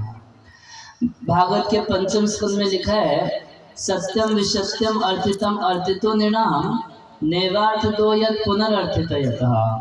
कह रहे ये सत्य बात है कि यदि भगवान से कोई भजन करे, कुछ चाहे प्राप्त करना, तो 100% पक्की बात है, जो चाहेगा भगवान पूरा कर ही देंगे। सत्यम विधातुम, सत्यम विसत्यम अर्थितम अर्थितो निर्णाम। विसत्य देते हैं अर्थी को, जो अर्थ चाहता है उसको उतना अर्थ दे देते हैं।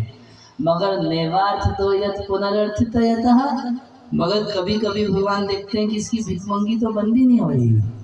वो बच्चा था तो बोलता था कि एग्जाम में पास करा दो, एग्जाम में पास करा दिया तो बोलता है कि बड़ी बढ़िया नौकरी लगवा दो। अच्छा बढ़िया नौकरी लगवा दी तो बोलता है कि अब सुंदर पत्नी दिलवा दो। तो सुंदर पत्नी दिलवा दी तो उतने से खत्म नहीं होता, अब बोलता है कि मकान बनवा दो।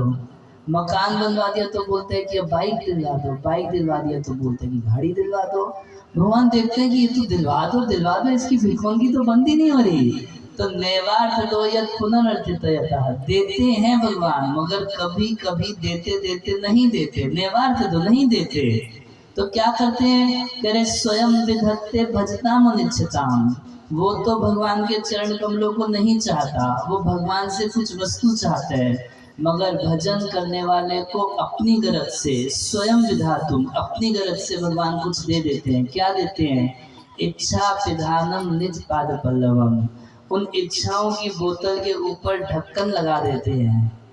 पिधानम मतलब ढक्कन, इच्छा पिधानम निज पाद पल्लवम, अपना चरण कमल रूपी ढक्कन ऐसा लगा देते हैं कि तब उसकी सारी इच्छाएं खत्म हो जाती हैं। भगवान से संपूर्ण रूप से आनंद और तुष्टि को प्राप्त करता है। कृष्ण कहे आमा भजे मांगे विषय सुख, अमृत छाड़ी विष मांगी ए बड़ा मूर्ख। भगवान कह रहे हैं कि ये मेरा भजन करता है और मुझसे संसार के तुच्छ सुख मांगता है। तो कृष्ण कहे आमा भजे मांगे विषय सुख, मेरा भजन करके संसार का सुख मांगता है। अमृत छाड़ी विष मांगी एक बड़ा मूर्ख। ये मुझ अमृत को छोड़ दिया, मेरे नाम अमृत को, मेरे कीर्तन अमृत को, मेरी कथा अमृत को, मुझ अमृत को छोड़ दिया और मुझसे जहर मांग रहा है, बड़ा मूर्ख है। अच्छा यही बात तो खत्म नहीं होगी, बोल रहे आमी विज्ञ वो मूर्ख है, मैं तो इंटेलिजेंट हूँ। आमी विज्ञ यही मूर्ख है, विषय के न दीवा। अरे मैं बुद्धिमान हूँ तो इस मूर्ख को ऐसी वस्तु क्यों दूं जिससे माया में फंस जाएगा। स्व चरणामृत दिया विषय भुलाइबा, इसको अपनी भक्ति का ऐसा टेस्ट दे दूंगा, ऐसा चस्का दे दूंगा कि तब सब कुछ भूल जाएगा, बस मुझी को चाहेगा। तो भगवान देते हैं, निश्चित रूप से देते हैं, मगर ऐसे देते हैं जिससे अहित ना हो, हित हो जाए। बाकी लोग देने में कुछ सोचते नहीं है, देवता आदि भी नहीं सोचते हैं। देवताओं के ऊपर कंपल्शन है कि अगर उनसे कुछ मांगा गया है तो देवता को देना पड़ेगा, मगर भगवान देखते हैं कि मैं इसको ये चीज़ दूं तो इसका हित होगा या नहीं होगा, सोच समझ के भगवान देते हैं। इसलिए भगवान परम कल्याणकारी है, सबका मंगल करते हैं। मंगल भवन अमंगल हारी, तो देते हैं भगवान। ऐसा नहीं कि ध्रुव महाराज को कुछ नहीं दिए। भगवान मन में विचार किए कि लोग क्या बोलेंगे, वो छोटा सा 5 साल का बच्चा भगवान का भजन किया, विष्णु का भजन किया, और जब वरदान देने का समय आया तो विष्णु ने ब्रेन वॉश कर दिया, बेचारा कुछ मांग ही नहीं पाया और उसको कुछ दिया नहीं। तो भगवान ध्रुव महाराज को बोले कि देखो, आज तो तुम कह रहे हो कि कुछ नहीं चाहिए, मगर जब आए थे जंगल में तब कुछ चाहिए था ना। बोले हाँ, कुछ तो चाहिए था। तो बोले 36,000 साल तक तुमको अपने पिता का राज्य करना पड़ेगा। ध्रुव महाराज कह रहे अब हमको नहीं चाहिए। बोले नहीं, करना पड़ेगा। बैठना चाहते थे ना पिता की गोद में, पिता के आसन पर, तो 36,000 साल तुमको राज्य करना पड़ेगा। अच्छा, अभी वरदान खत्म नहीं हुआ। बोले अच्छा, कुछ सुरुचि से तुम्हारा झगड़ा था ना, तुम्हारी सौतेली माँ और उसका लड़का उत्तम, कुछ झगड़ा था उससे।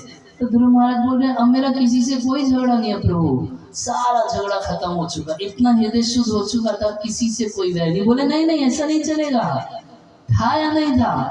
बोले था झगड़ा। तो बोले कि भगवान बोले कि वो तुम्हारा भाई उत्तम एक दिन जंगल में जाएगा शिकार करने के लिए और वही मर जाएगा। ये भगवान वरदान दे रहे हैं। फिर महाराज कह रहे ये कैसा वरदान दे रहे? अच्छा, वो सुरुचि तुमको कड़वे वचन बोली थी, जब करते करते कभी याद आता था? बोला हाँ, मगर मेरे को उससे कोई दिक्कत नहीं। नहीं नहीं, ऐसा कैसे? अपने बेटे उत्तम को ढूंढने के लिए जाएगी जंगल में और वो भी जंगल की आग में मर जाएगी। तुमको कड़वा वचन बोली थी ना।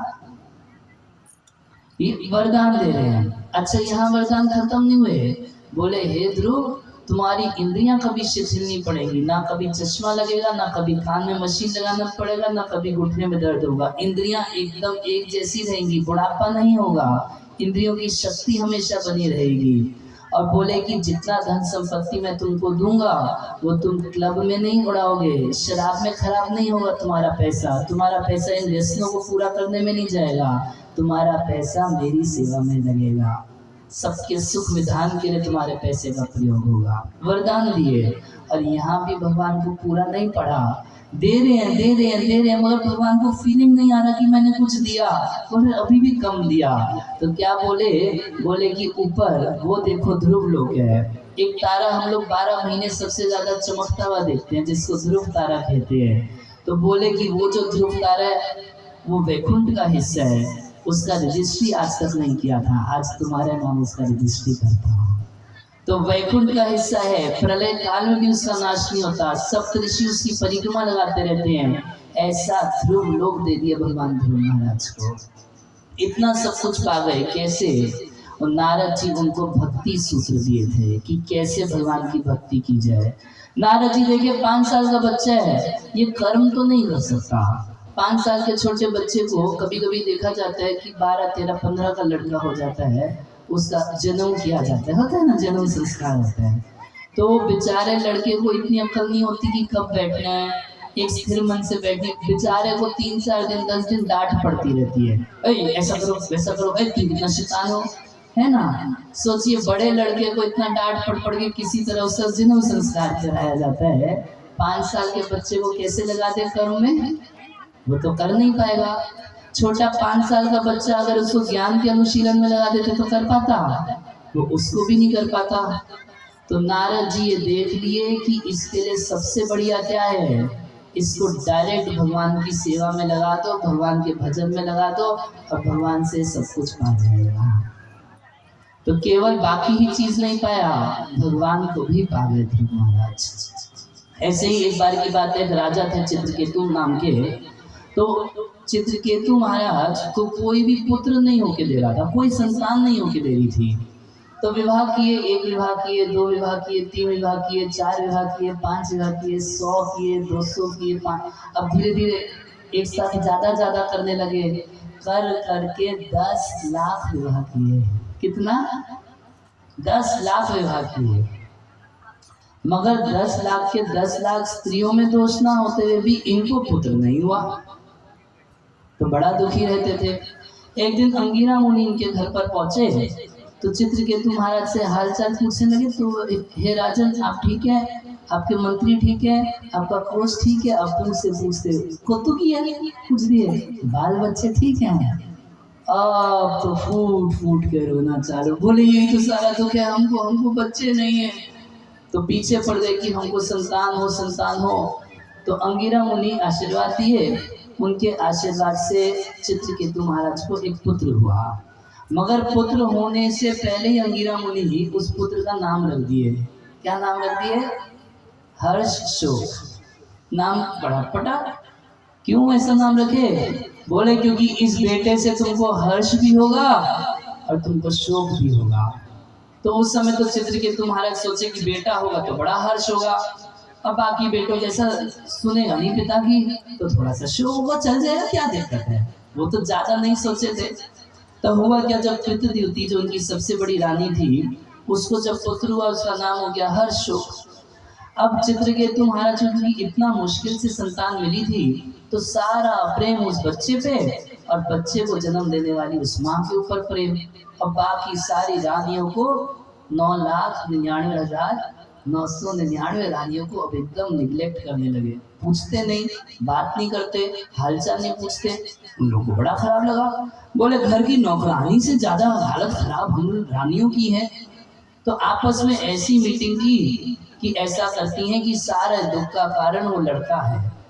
तो सब मिलके वो 9,99,999 मिलके उस बच्चे को जहर देके मार दी। अब एक दिन की बात है, जिस दिन मारी तो कृतद्युति देखी कि हमारा बेटा बड़ा देर हो गया, जागा नहीं। बहुत देर बाद जब अपनी दासी को भेजी तो देखी तो बिल्कुल उसकी आंखें उल्टाई हुई है। तो देखी तो अरे हाय हतस्वी, अरे मैं तो मारी गई, और वहीं कह के जमीन पे गिर गई। जब कृतद्युति देखी तो अरे बच्चा मरा हुआ देखी तो खूब छाती पीट के रोने लगी। हे विधाता, तुमने ये स्नेह क्यों बनाया, तुमने पुत्र क्यों बनाया। अब तरह से आप जानते हैं ना, कोई संसार में किसी को दुख मिलता है तो गाली किसको पड़ती है? भगवान को। कुछ हम लोग अच्छा कर लेते हैं तो बोलेंगे हम किए, हम इतना किए, और कुछ जीवन में खराब हो जाता है तो भगवान हमेशा मेरे साथ ऐसा करते हैं। हाँ, जब अच्छा हुआ था तो भगवान नहीं कर रहा था, तुम कर रहा था, और जब खराब हो गया तब सारी गलती ठाकुर जी की। अब तो एकदम परमात्मा को, विधाता को, भगवान को गाली देना शुरू की। महाराज चित्रकेतु देखे तो वो भी बड़ा दुखी हुए। तो वापस लौट के अंगिरा मुनि नारद मुनि को साथ लेके आए और वापस लौट के आए तो बातचीत करने लगे।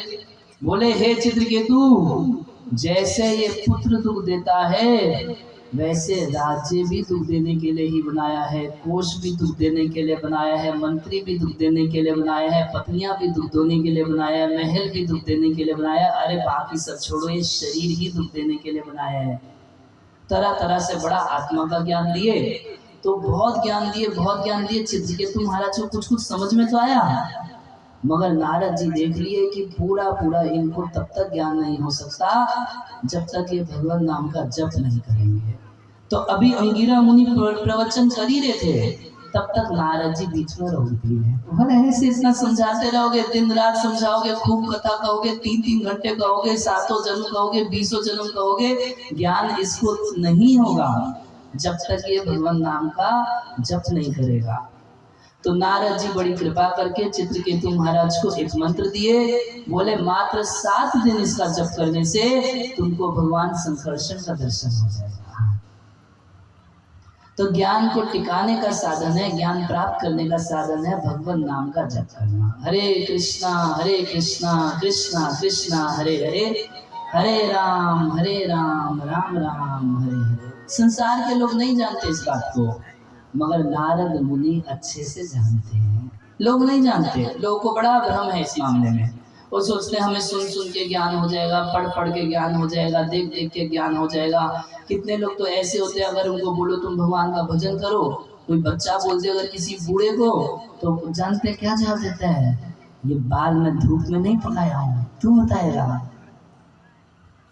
मगर आप खुद ही बताइए कि कौन ज्यादा बुद्धिमान है, 20 साल का गधा या 10 साल का घोड़ा।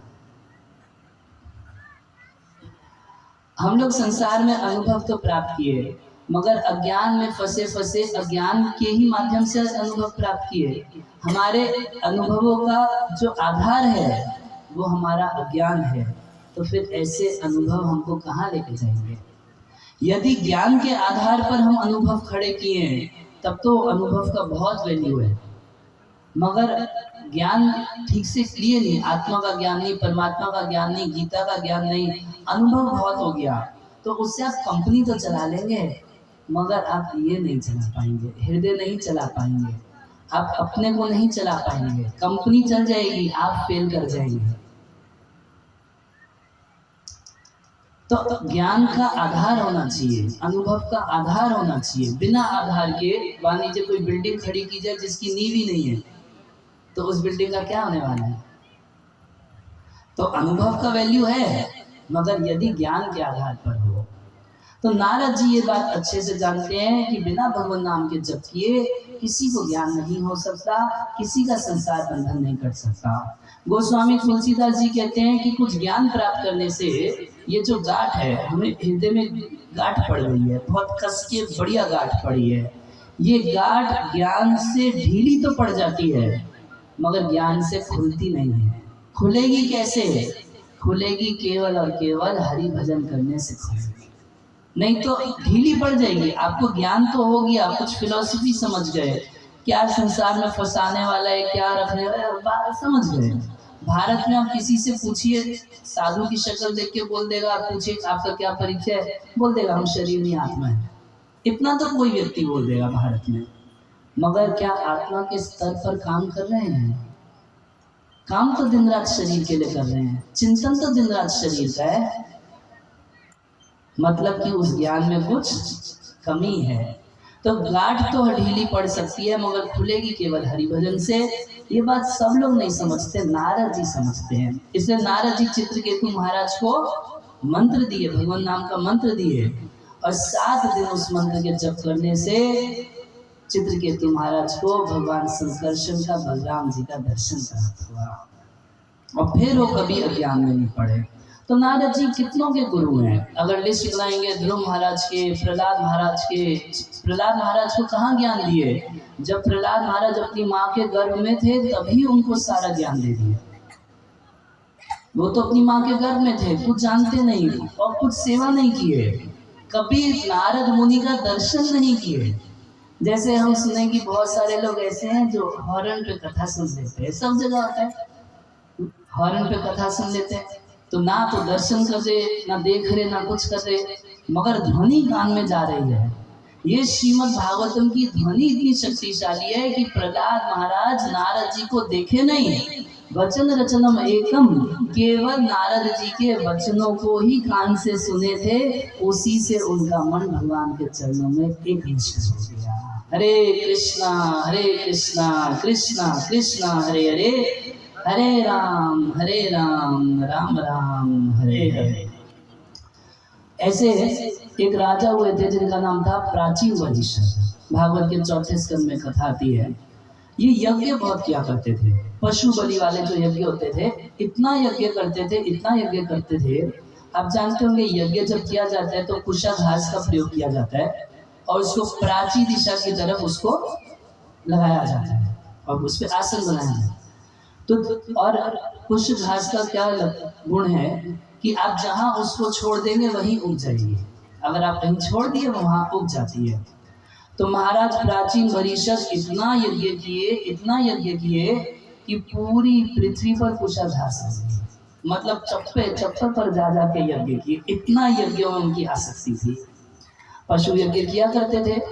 तो नारद जी भ्रमण कर रहे थे इधर प्रचेताओं से तो उनके पुत्रों से मिले थे, अब सोचे प्राचीन परिषद का भी उद्धार कर देते हैं। तो देखिए ये तो बड़ा कर्म में फंसा हुआ है भाई। तो नारद जी क्या किए, महाराज प्राचीन परिषद के पास जब गए, देखिए कितना एक्सपर्ट है नारद जी की किसको भगवान में कैसे लगाना है। प्राचीन परिषद के पास गए, बोले कि तुम बहुत पशु बलि दे दे के यज्ञ करते हो। तो बताने लगे, उनको ज्ञान दिए कि ये सारे के सारे पशु जो तुम मारते हो ना यज्ञ में, ये सब तुमको मारेंगे। अब नारद जी केवल प्रवचन नहीं किए, कुछ स्क्रीन पर दिखा दिए। वो पीछे एकदम चारों तरफ जितने जितने पशुओं को प्राचीन परिषद मारे थे, वो सारे के सारे पशु नारद जी आकाश में दिखा दिए। बोले ये कौन है? बोले ये सारा तुम्हारा इंतजार कर रहे हैं कि जब तुम मरोगे तो जैसे तुम इनको मारे थे नरक में तुमको वैसे मारेंगे। बाप रे। तो प्राचीन परिषद को जब प्रीचिंग किए नारद जी, बहुत शक्तिशाली प्रीचिंग किए, केवल प्रवचन नहीं किए, आंखों से दिखा दिए उन सारे पशुओं को ये सारे तुम्हारा इंतजार कर रहे हैं, जैसे तुम इनको मारे नरक में ये तुमको मारेंगे। तो प्राचीन परिषद जो थे तो यज्ञ आदि छोड़ के पशु बलि छोड़ के तुरंत हरि भजन में लग गए और ठाकुर जी के चरण कमलों को पा गए। हरे कृष्णा कृष्णा कृष्णा हरे हरे, हरे राम राम राम हरे हरे। तो नारद जी किसी दूसरी चीज में रुचि नहीं रखते। नारद जी स्वयं जानते हैं कि कल्याण का सबसे बड़ा साधन है भगवान हरि की भक्ति करना, और हरि की भक्ति में भी तो बहुत सारी विधि है करने के लिए। तो तार मध्य सर्वश्रेष्ठ नाम संकीर्तन। नारद जी कहते हैं कि भक्ति की अनेक विधियां हैं, उन समस्त विधियों में सबसे श्रेष्ठ विधि है कि भगवान का नाम का कीर्तन किया जाए, भगवान के नाम का जप किया जाए। ये सबसे श्रेष्ठ विधि है। भक्ति की बहुत सारी विधि हैं, भगवान के बारे में सुनना, भगवान की पूजा करना, मंदिर जाना, तीर्थों में यात्रा करना, धाम की परिक्रमा, ये सब भक्ति है। मगर इन समस्त भक्तियों में सबसे श्रेष्ठ भक्ति है भगवान के नाम का कीर्तन करना। इसलिए नारद जी हमेशा अपने हाथ में एक इंस्ट्रूमेंट रखते हैं, खाली हाथ कहीं नहीं घूमते नारद जी। आप लोग तो सब कितना लोग खाली हाथ है ना, मगर नारद जी कभी खाली हाथ नहीं घूमते। एक अपना करताल नहीं, एक वीणा हमेशा साथ रखते हैं। साक्षात भगवान नारद जी को एक वीणा गिफ्ट किए और नारद जी कभी उस वीणा को छोड़ते नहीं। 24 घंटे वीणा अपने हाथ में रखते हैं और मुख पे किसको रखते हैं? तंबाकू। पूरा भर लेते होंगे।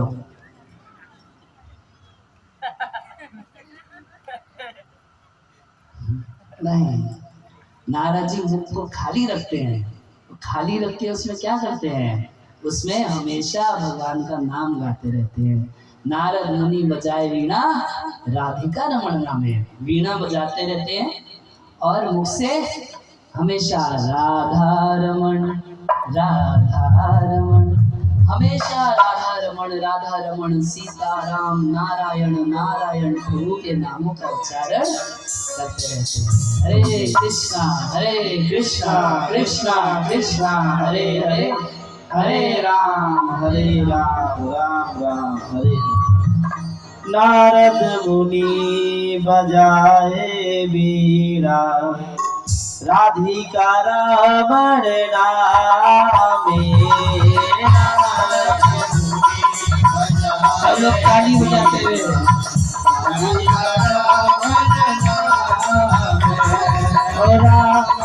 नारद मुनि बजाए वीणा राधिका रमण नामे। नारद मुनि बजाए वीणा राधिका रमण नामे। उदित हाया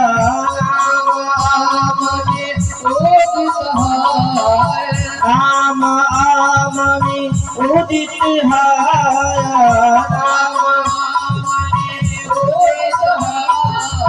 भगत गीत गावे, भगत गीत गावे। नारद मुनि बजाए वीणा राधिका रमण नामे।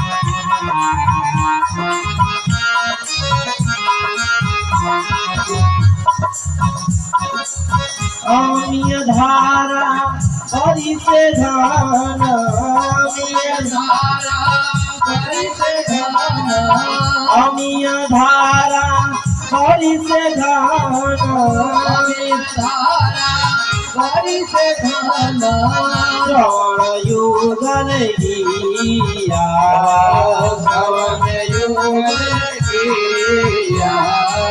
भगत जना संग में नाचे भगत नाचे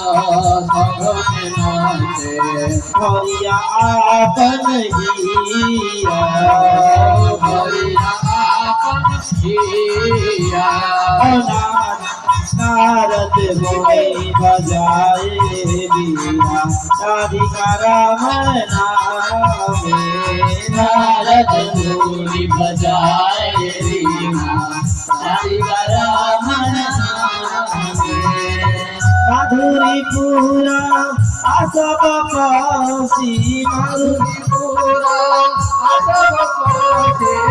माधुरी पूरा आसब पासी बताई जगत जाने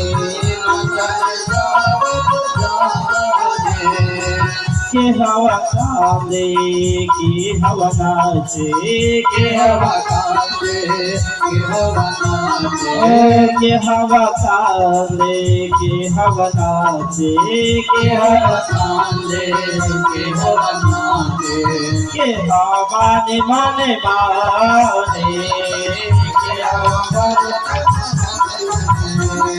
नारद मुनि बजाए बीरा राधिका रामन नामे नारद मुनि बजाए वीणा राधिका रामन नामे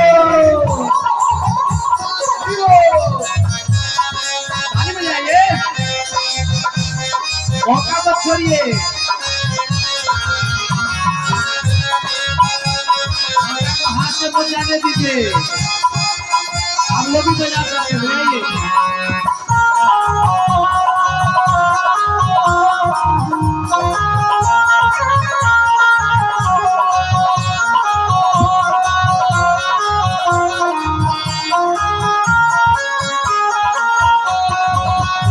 पंचवादन नारद धारी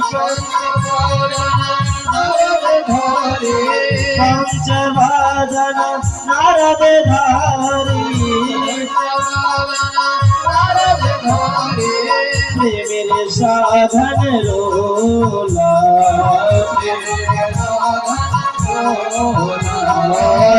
मेरे साधन रोला कमल आसन नाचिया बोले कमल आसन नाचिया बोले बोला बोला हरि बोला बोला बोला बोला बोला हरि बोला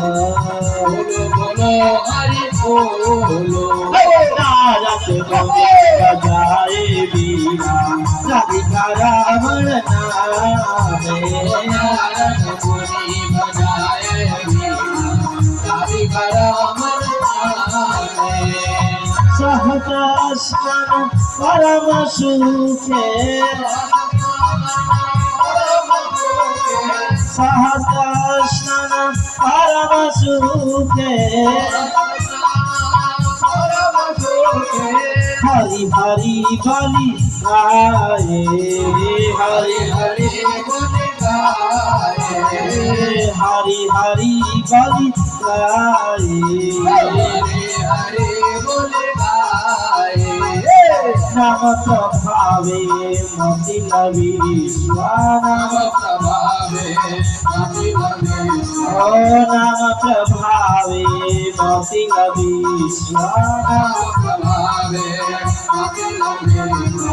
नाम रसा सब पाए ओ नामे रस सब पाए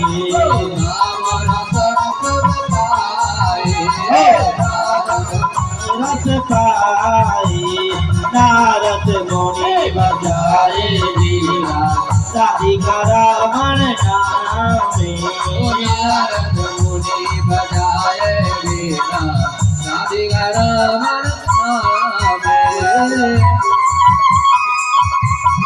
बोले वैष्णव ठाकुर की सभी लोग ताली बजाते हुए उठाइए और ताली बजाइए और मुंह से गाइए हरि बोल।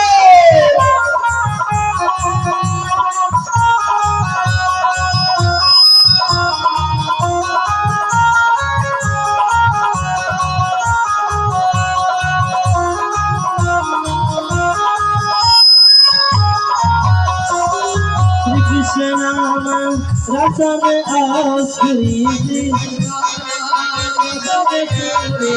श्री कृष्ण नाम रसन आसुरी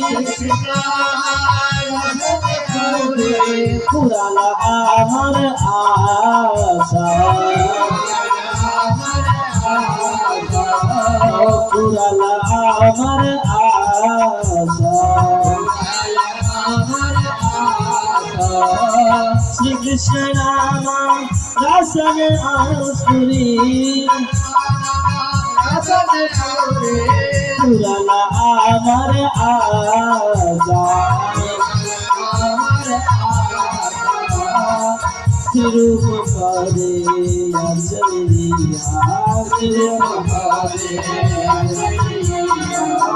रूप पदे अजरिया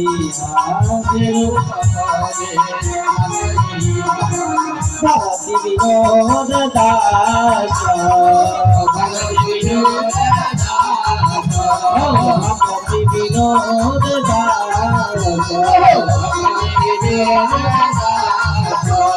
नारद मुनि बजाए वीणा राधिका रमण नामे नारद मुनि बजाए वीणा राधिका रमण नामे नारद मुनि बजाए वीणा राधिका रमण नामे नारद मुनि बजाए वीणा राधिका रमण नामे नारद मुनि बजाए वीणा राधिका रमण नामे नारद मुनि बजाए वीणा राधिका रमण नामे।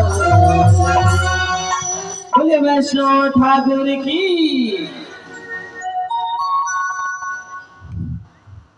तो नारद जी जो है कह रहे नारद मुनि बजाए वीणा राधिका रमण नाम है। हमेशा वीणा बजाते रहते हैं और मुंह से क्या बोलते हैं? राधिका रमण, राधा रमण, नारायण, सीताराम, भगवान के नाम बोलते रहते हैं। और कह रहे अमेय धारा वरिष्य घन श्रवण जुगल गिया। और हमेशा जैसे एकदम बादल से बारिश होती है, इस बारिश की तरह नाम रूपी अमृत जो है ये नारद जी के मुख से हमेशा बरसता रहता है। और भक्त जन सघने नाचे भरिया आपन हिया। और नारद जी भक्तों के संग में क्या करते हैं? हमेशा कीर्तन करते रहते हैं और हमेशा नाचते रहते हैं नारद जी। नारद जी देखिए इतना बड़ा भक्ति के आचार्य, कितना बड़ा संत है नारद जी। नारद जी से बढ़ के कोई दूसरा होगा? वो नारद जी कीर्तन में ऐसे नहीं खड़े होते हैं, है ना? वो नारद जी क्या करते हैं? कीर्तन में एकदम हाथ ऊपर उठा के बढ़िया से नाचने लगते हैं। हरे कृष्णा कृष्णा कृष्णा हरे हरे, हरे राम राम राम हरे हरे। और इतना सुंदर कह रहे पंचवदन नारद धरी प्रेमेर सघन रोल। और पंचवदन कौन है? 5 मुख वाले कौन है? हनुमान जी। और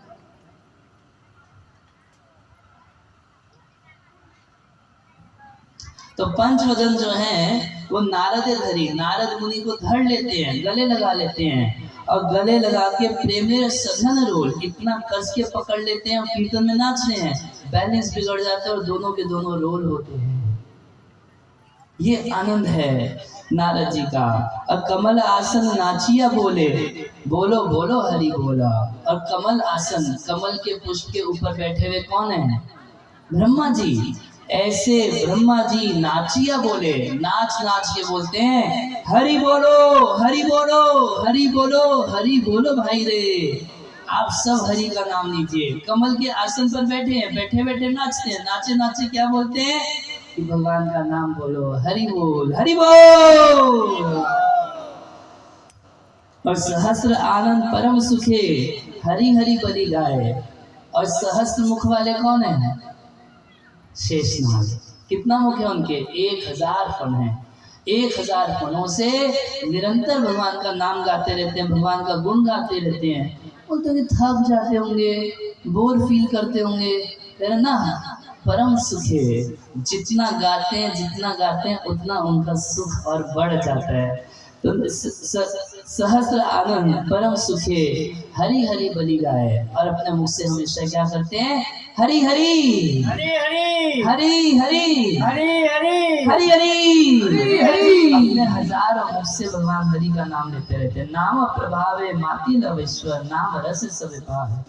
कह रहे हैं इस तरीके से नारद जी नाम का इतना नशा में रहते हैं, इतना नशा में रहते हैं कि नारद मुनि जहाँ जाते हैं अपने जैसा बाकी सबको भी नशेड़ी बना देते हैं।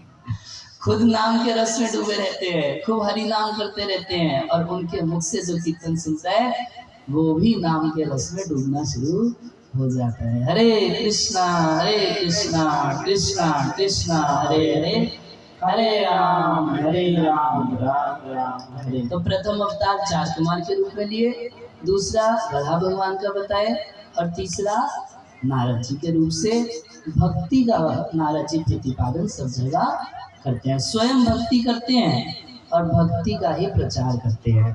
तो तुरीय धर्म कला सर्गे नर नारायण ऋषि। तो तुरीय यानी कि चौथा अवतार कौन?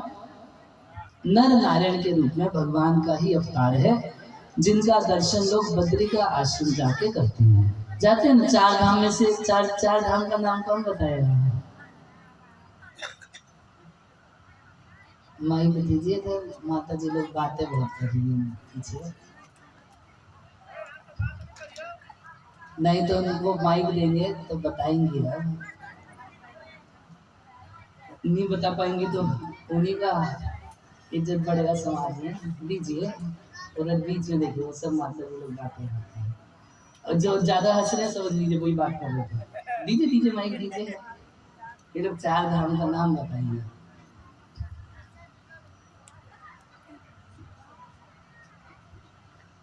आप कैसे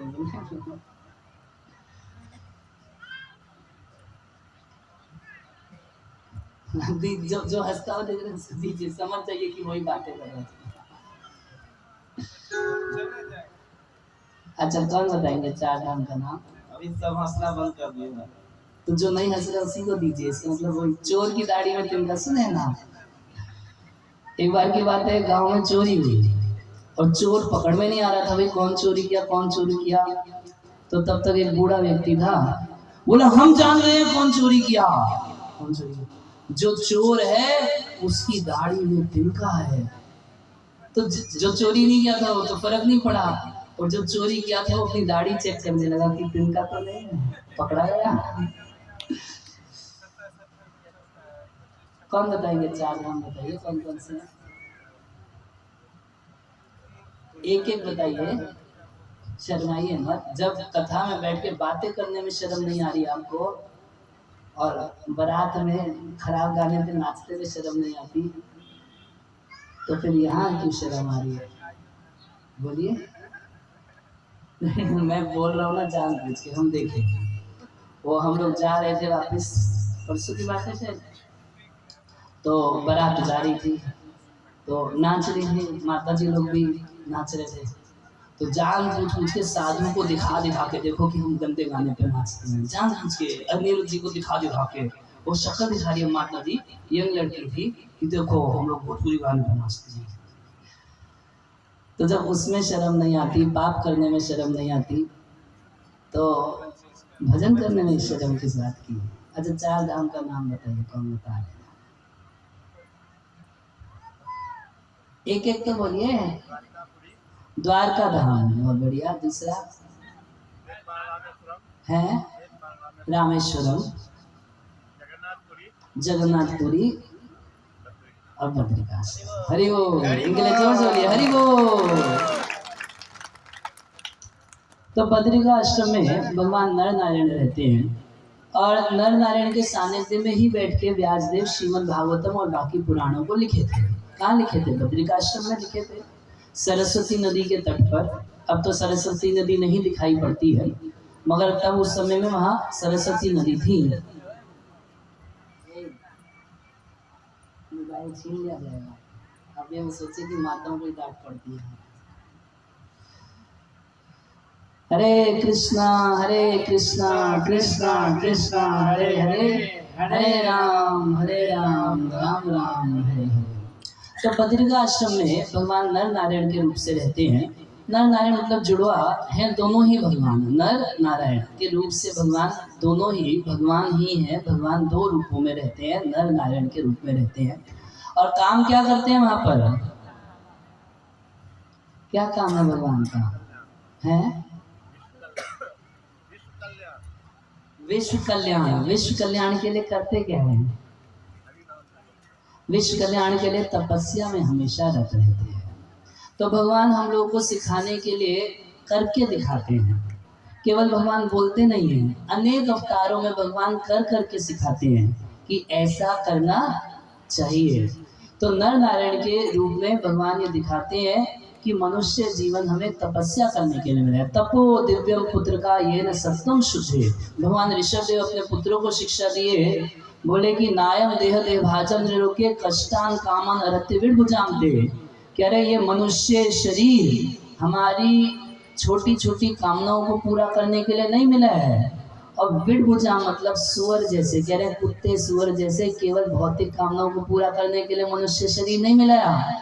तपो दिव्यम पुत्र का ये न सत्यम शुद्धे। ये मनुष्य शरीर मिला है तपस्या करके अपने हृदय को, अपनी सत्ता को शुद्ध करने के लिए। और जब व्यक्ति का हृदय शुद्ध हो जाता है तो तस्माद ब्रह्म सौख्यम तदनंतरम, उस तपस्या से ब्रह्म सुख प्राप्त होता है, भगवान का सुख प्राप्त होता है। और वो सुख कैसा है? अनंतरम, उस सुख का अंत कभी नहीं होता। बाकी सारे सुख का अंत होगा। आप खूब रसगुल्ला खा लीजिए, कितनी देर का सुख है? जब तक जीभ पर है तब तक सुख है। और कुछ ज्यादा मात्रा में गुलाब जामुन खा लेंगे, 40 50 60 खा लेंगे तो दुख का कारण बन जाएगा। कोई सुख की वस्तु हो कितनी देर सुख देती है? लोग मोबाइल में खराब चीजें देखते रहते हैं, सोचते हैं कि सुख मिलता है। अच्छा क्या सुख मिलता है? 2 4 5 मिनट तक सुख मिला, उसके बाद बार बार सोचता है कि अरे बंद कर दूंगा, फिर एक बार देख लेता हूँ, बंद कर, फिर एक बार देख, बंद। उसको सुख नहीं मिल रहा, मगर जबरदस्ती उसमें से सुख निकालने की कोशिश कर रहा है। ये सारा सुख जो है 2 मिनट का सुख भी नहीं है, इसका अंत हो जाता है। व्यक्ति विवाह करता है, जिस दिन विवाह करता है तो कैसा लगता है? अब तो जीवन भर हमेशा नया नया आनंद मिलेगा, नया नया आनंद मिलेगा। मगर कितनी ही सुंदर पत्नी क्यों ना हो, 6 महीने में बोर हो जाता है। लाइफ बोरिंग हो जाती है। किसी, आपको विश्वास नहीं, हमारी तो शादी नहीं, हम क्या बताएंगे? किसी शादीशुदा व्यक्ति से पूछ लीजिए, बोले हाउ आर यू फीलिंग करो जी, पूछिए एक बार। कोई विषय वस्तु इस संसार की क्यों ना हो, कोई सुख, जिस चीज में आप सुख देख रहे हैं वो सारा सुख जो है थोड़े ही दिन में खत्म हो जाता है। ज्यादातर लोग बोलते हैं हमें जीवन में सुख तो कम ही मिला, दुख ही ज्यादा मिला है। इसका क्या मतलब है? मतलब तो स्पष्ट है, आप ही सबका अनुभव है, हमारा सबका अनुभव है संसार में। तो ये सारा सुख अंत हो जाता है। मगर ऋषभ देव कह रहे हैं कि जो हम तपस्या करके अपनी चेतना को शुद्ध करते हैं और उससे जो हमें भगवान का सुख प्राप्त होता है, वो सुख अनंत सुख है, उस सुख का कभी अंत नहीं होता। हरे कृष्णा कृष्णा कृष्णा हरे हरे, हरे राम राम राम हरे हरे। तो भगवान नर नारायण के रूप में रहते हैं और हमेशा तपस्या करते रहते हैं। तो एक बार की बात है कि देवता लोग जो हैं तो किसी को तपस्या करते देखते हैं तो कभी कभी विघ्न भी डालते हैं। तो इंद्र एक बार क्या सोचे कि हम नर नारायण की तपस्या को भंग करेंगे। तो अपने साथ कामदेव को और बहुत सारी अप्सराओं को लेकर चले गए नर नारायण के मन को विचलित करने के लिए। तो नर नारायण कौन है? तो साक्षात भगवान है। अब भगवान के मन को विचलित करना क्या आसान काम है। इंद्र ने बड़ा जाल लेके गया था अपने साथ, बहुत सारी अप्सराएं लेके गया था। जितना अप्सरा लेके गया उससे करोड़ों गुना ज्यादा अप्सराएं क्या देखा कि भगवान के शरीर से प्रकट हो रही हैं। नर नारायण ऋषि के शरीर से करोड़ों करोड़ों उन सारी अप्सराओं से महा खूबसूरत ऐसी ऐसी अप्सराएं भगवान के देह से प्रकट हो रही हैं कि इंद्र चकरा गया। तो अब कौतुक के लिए भगवान बोले, ये इंद्र, इनमें से कोई तुम देखो, इनमें से कोई देखो, तुम चुन लो, तुम लेके चले जाना स्वर्ग में। तो जैसे इंद्र सबसे पहली अप्सरा को देखे, वो उनका तो पूरा दिमाग का बत्ती गुल हो गया। एक अप्सरा कौन? उर्वशी। तो भगवान क्या दिखाए इंद्र को कि इतनी सारी अप्सराएं, इतनी सारी खूबसूरत स्त्रियां तो हम अपने शरीर से प्रकट कर लेते हैं, हमें इसमें क्या रुचि हो सकती है। नहीं हरा पाया नर नारायण को। ऐसे ही संसार में कहावत है कि हलवाई अपनी दुकान की मिठाई नहीं खाता है ना। तो हलवाई दिन रात बेचारा मिठाई बनाता रहता है, इतना मिठाई बनाता है, इतना मिठाई बनाता है, इतनी मिठाई देखता है कि उस मिठाई में उसको कुछ वो मिठाई खाने की इच्छा नहीं होती। कितना हलवाई नमकीन खाना पसंद कर लेगा, मगर मिठाई बना बना के पूरा बोर हो चुका होता है। भगवान जब अपनी शक्ति से, अपनी निजी शक्ति से इतना आध्यात्मिक जगत में वैरायटी बना सकते हैं, तो भौतिक जगत की इस वैरायटी के अंदर भगवान का मन क्या फंसेगा? नहीं फंस सकता। इंद्र पूरा हार गए। ऐसी एक बार की बात है कि जब भगवान श्री कृष्ण ब्रज में रासलीला कर रहे थे, तो कामदेव के मन में आया कि कृष्ण सबको आकर्षित करते हैं, सबको अपने वश में रखते हैं, तो चलो अपना जादू हम कृष्ण के ऊपर चलाएंगे। तो कामदेव पहुंचे जब ब्रज में, तो देखे कि ठीक है, अब जिसके ऊपर आक्रमण करने पहले निरीक्षण तो कर ले, देखने में कैसा दिखता है, कौन है। तो एक पेड़ पे चढ़ के भगवान कृष्ण को देखे। तो जैसे ही कामदेव कृष्ण को देखे, इतना मोहित हो गए कृष्ण के सुंदर रूप पर, इतना मोहित हो गए कि पेड़ से धड़ाम नीचे गिर गए। जब नीचे गिरे तो बड़ी आवाज हुई तो सारी गोपियां, अरे अरे कौन गिर गया, कौन गिर गया, कौन गिर गया। तो देखे वहां पर कौन गिरा हुआ है? कामदेव गिरे हुए हैं। तो भगवान श्री कृष्ण इतना सुंदर है, इतना सुंदर है, इतना सुंदर है कि कामदेव भी भगवान को देख के मोहित। जो कामदेव इस संसार के सभी लोगों को मोहित करके रखा है, वो कामदेव भगवान कृष्ण को देख के मोहित हो जाता है। इसलिए भगवान का एक नाम है मदन मोहन। मदन मतलब काम, और मोहन मतलब उस काम को भी भगवान मोहित कर देते हैं। भगवान रास विहार आदि किए, मगर काम से प्रेरित होके नहीं। भगवान का हृदय पूर्ण रूप से शुद्ध है। जो वो करते हैं वो अपने आप में शुद्ध है। उनके जन्म कर्म सब कुछ दिव्य हैं। लोग सोचते हैं कि कृष्ण भी कामुक थे। कृष्ण कामुक नहीं है, ये संभव ही नहीं है। कृष्ण सूर्य सम माया है अंधकार। भगवान तो पाप विद है, वो पाप जानते ही नहीं, पाप उनके सामने आ ही नहीं सकता। मान लीजिए अभी सूर्यदेव सोचे कि चलो यार तुलसी हाई जाते हैं और देख के आते हैं कि रात कैसी होती है। तो मान लीजिए कि सूर्यदेव अभी इस गांव में आ जाएं, तो क्या हो जाएगा? क्या होगा? तुरंत दिन हो जाएगा, रात अपने आप चली जाएगी। बिल्कुल वैसे ही कृष्ण पाप कहाँ से हो सकता है? जिन भगवान का नाम लेने मात्र से सारा पाप, सारा विकार नष्ट हो जाता है, उन भगवान में क्या विकार आ सकता है? तो भगवान का एक नाम है मदन मोहन। और ऐसे ठाकुर जी को, ऐसे भगवान श्री कृष्ण को भी राधा रानी मोहित कर लेती हैं। जो सबको मोहित करके रखते हैं, राधा रानी उनको मोहित करके रखती हैं। इसलिए राधा रानी का एक नाम है मदन मोहन मोहिनी। मगर वो भी भगवान अपनी इच्छा से राधा के वश में रहते हैं। तो भगवान नर नारायण के रूप में तपस्या करते हैं बद्रिका आश्रम में, और हम लोग को शिक्षा देने के लिए इस तरीके से जगत कल्याण के लिए तपस्या में रत रहते हैं। लोग बद्रिका आश्रम जाके उन्हीं नर नारायण ऋषि का दर्शन करते हैं। तो कितना अवतार हुआ? 4। पहला 4 कुमार के रूप में, वरादेव के रूप में, नारद जी के रूप में, नर नारायण के रूप में। कह रहे पंचम कपिलो नाम, 5वां अवतार भगवान कपिल के नाम से लिए।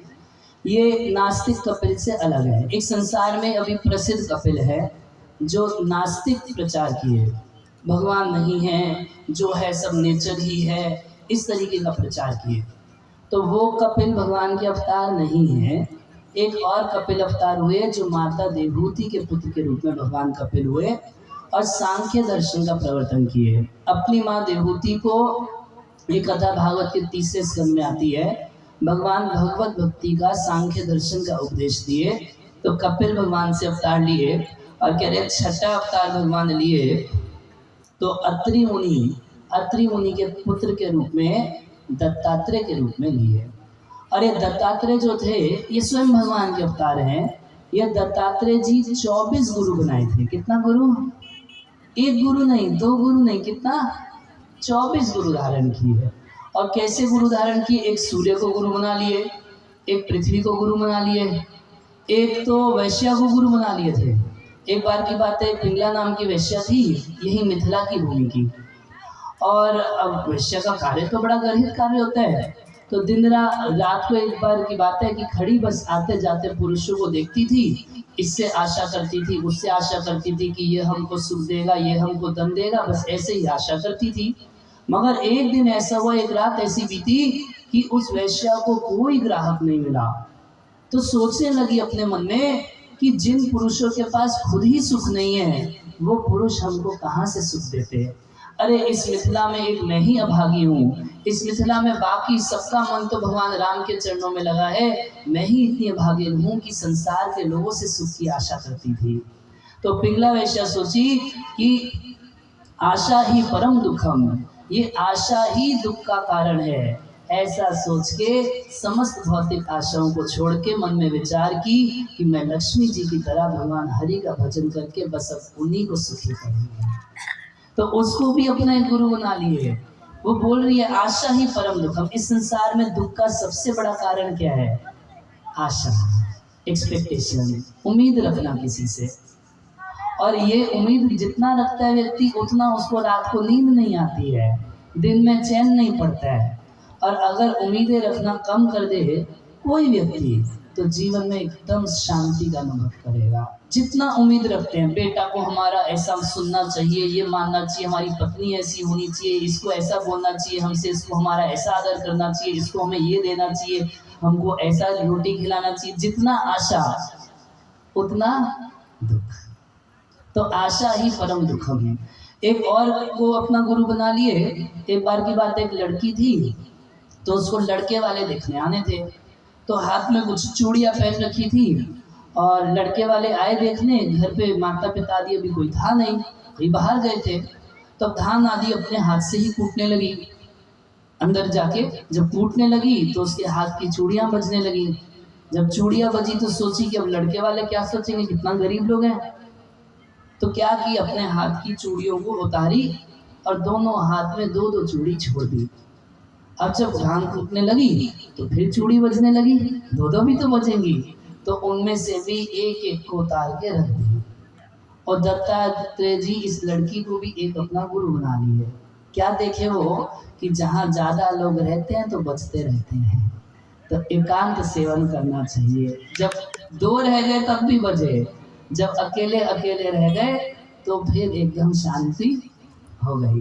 तो जो ज्ञानी लोग होते हैं वो अकेले रहते हैं, मगर भगवान के भक्त जो होते हैं, तो कुंवारी लड़की थी, तो भगवान की भक्ति कैसी है? भक्ति तो विवाहिता है, वो तो वधू है, उसके तो पति हैं भगवान श्री कृष्ण। तो वो हमेशा सज धज के रहती है। क्या सजावट है? जैसे भक्त लोग हमेशा नाम कीर्तन करते हैं, संग में रहते हैं, खूब भक्त संग में रहते हैं, कीर्तन करते हैं और आनंद में रहते हैं। वहाँ यही एकांत है कि एक अंत में मन लगा हुआ है। अंत क्या है? भगवान श्री कृष्ण। एक कृष्ण ही हम सबके जीवन का केंद्र है। ये पूरी कथा किसके लिए? कृष्ण के लिए। जो हम कह रहे हैं किसके लिए? कृष्ण के लिए। आप सुन रहे हैं कृष्ण के लिए। जो भी हम कर रहे हैं नाम कीर्तन किसके लिए? कृष्ण के लिए। जप किसके लिए? कृष्ण के लिए। मंगल आरती किसके लिए? कृष्ण के लिए। तो ऐसे भक्त लोग जो सब लोग मिलके बस कृष्ण के लिए सब कुछ कर रहे हैं, तो अगर करोड़ों लोग भी एक साथ है तो वह एकांत ही माना जाता है। दत्तात्रेय जी उस लड़की को भी एक गुरु बना लिए। पृथ्वी को गुरु बना लिए कि पृथ्वी कितने लोगों का भार ढोती है, सहन करती है। पेड़ को एक गुरु बना लिए। बोले वृक्ष कैसा है, धूप सहन करता है, बारिश सहन करता है, मगर अपने नीचे रहने वाले को क्या देता है, उसको सुख देता है। तो इस प्रकार से ऊपर से ताप आए, वर्षा आए, जो कुछ आए, मनुष्य को सहन करना चाहिए और अपने आश्रित जनों को सुख प्रदान करना चाहिए। वृक्ष से सीख लिए। और इतना ही नहीं, वृक्ष को अगर कोई काटता है, जो व्यक्ति वृक्ष को काटता है, वृक्ष क्या करता है, काटने वाले को भी फल दे देता है। तो वृक्ष से दत्तात्रेय जी ये गुण भी सीखे कि अपने को काटने वाले को ही फल दे देता है।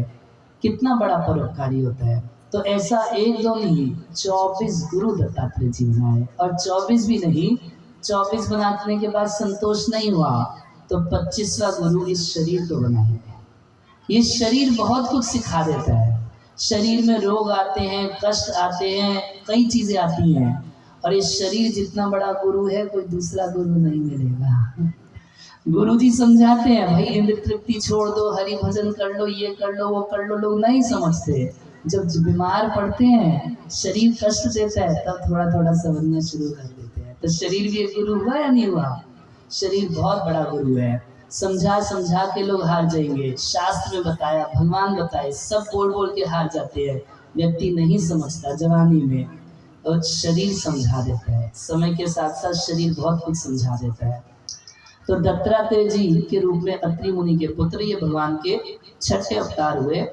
तो आगे के अवतारों की कथा हम लोग आगे कल सुनेंगे। हरे कृष्ण।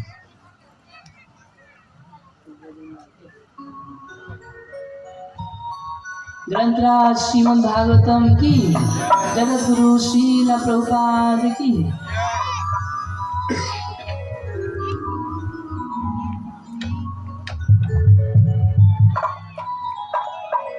हरि बोल। हरे कृष्णा कृष्ण कृष्ण हरे हरे, हरे राम राम राम हरे हरे।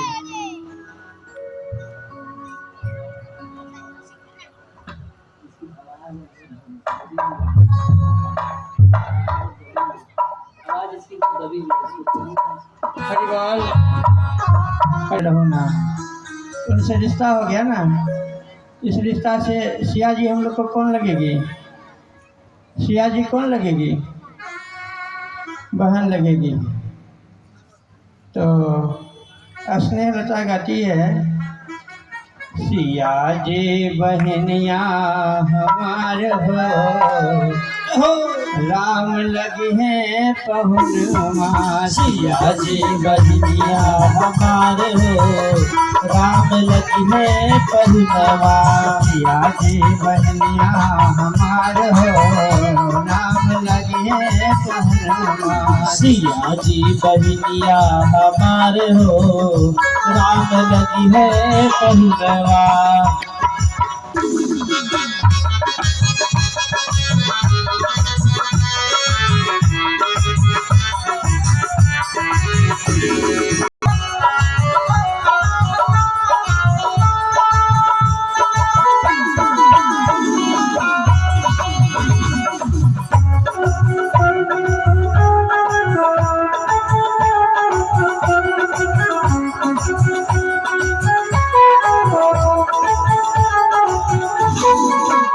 मिथिला के नाता से सिया जी बहनिया, मिथिला के नाता से सिया जी बहनिया, मिथिला के नाता से सिया जी बहनिया, मिथिला के नाता से सिया जी बहनिया। सिया जी के नाता से राम जी पहुनवा, सिया जी के नाता से राम जी पहुनवा, सिया जी के नाता से राम जी। मिथिला नगरिया निहाल हो, राम लगे है पहुनवा। मिथिला नगरिया निहाल हो, राम लगे है पहुनवा। सिया जी बहनिया हम राम लगे पहुनवा।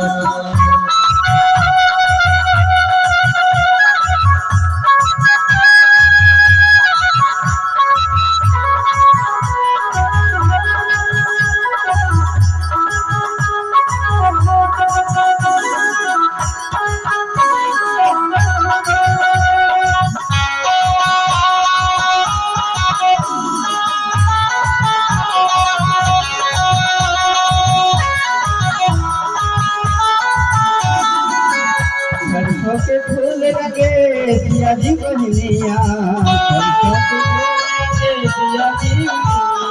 सरसों के फूल रंगे सिया जी बहनिया सरसों के फूल रंगे सिया जी बहनिया सीते के फूल रंगे राम जी पहनवा सीते के फूल रंगे राम जी पहनवा सीते के फूल रंगे राम जी पहनवा सीते के फूल रंगे राम जी पहनवा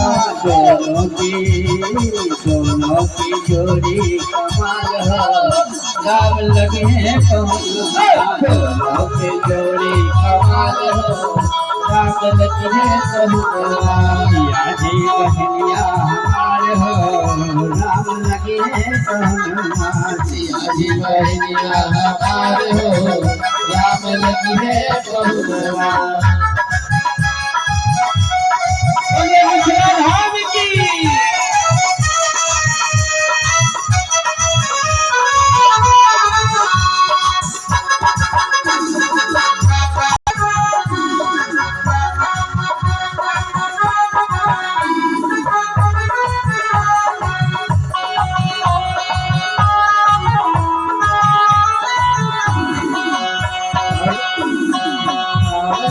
सिया जो बहनिया सिया जो बहनिया सावन की जोड़िया सिया जो बहनिया सिया जी बहनिया भागव अनहरिया राम जी बहुमा अनहरिया राम जी बहुमा भागव अनहरिया राम जी बहुमा अनहरिया राम जी बहुमा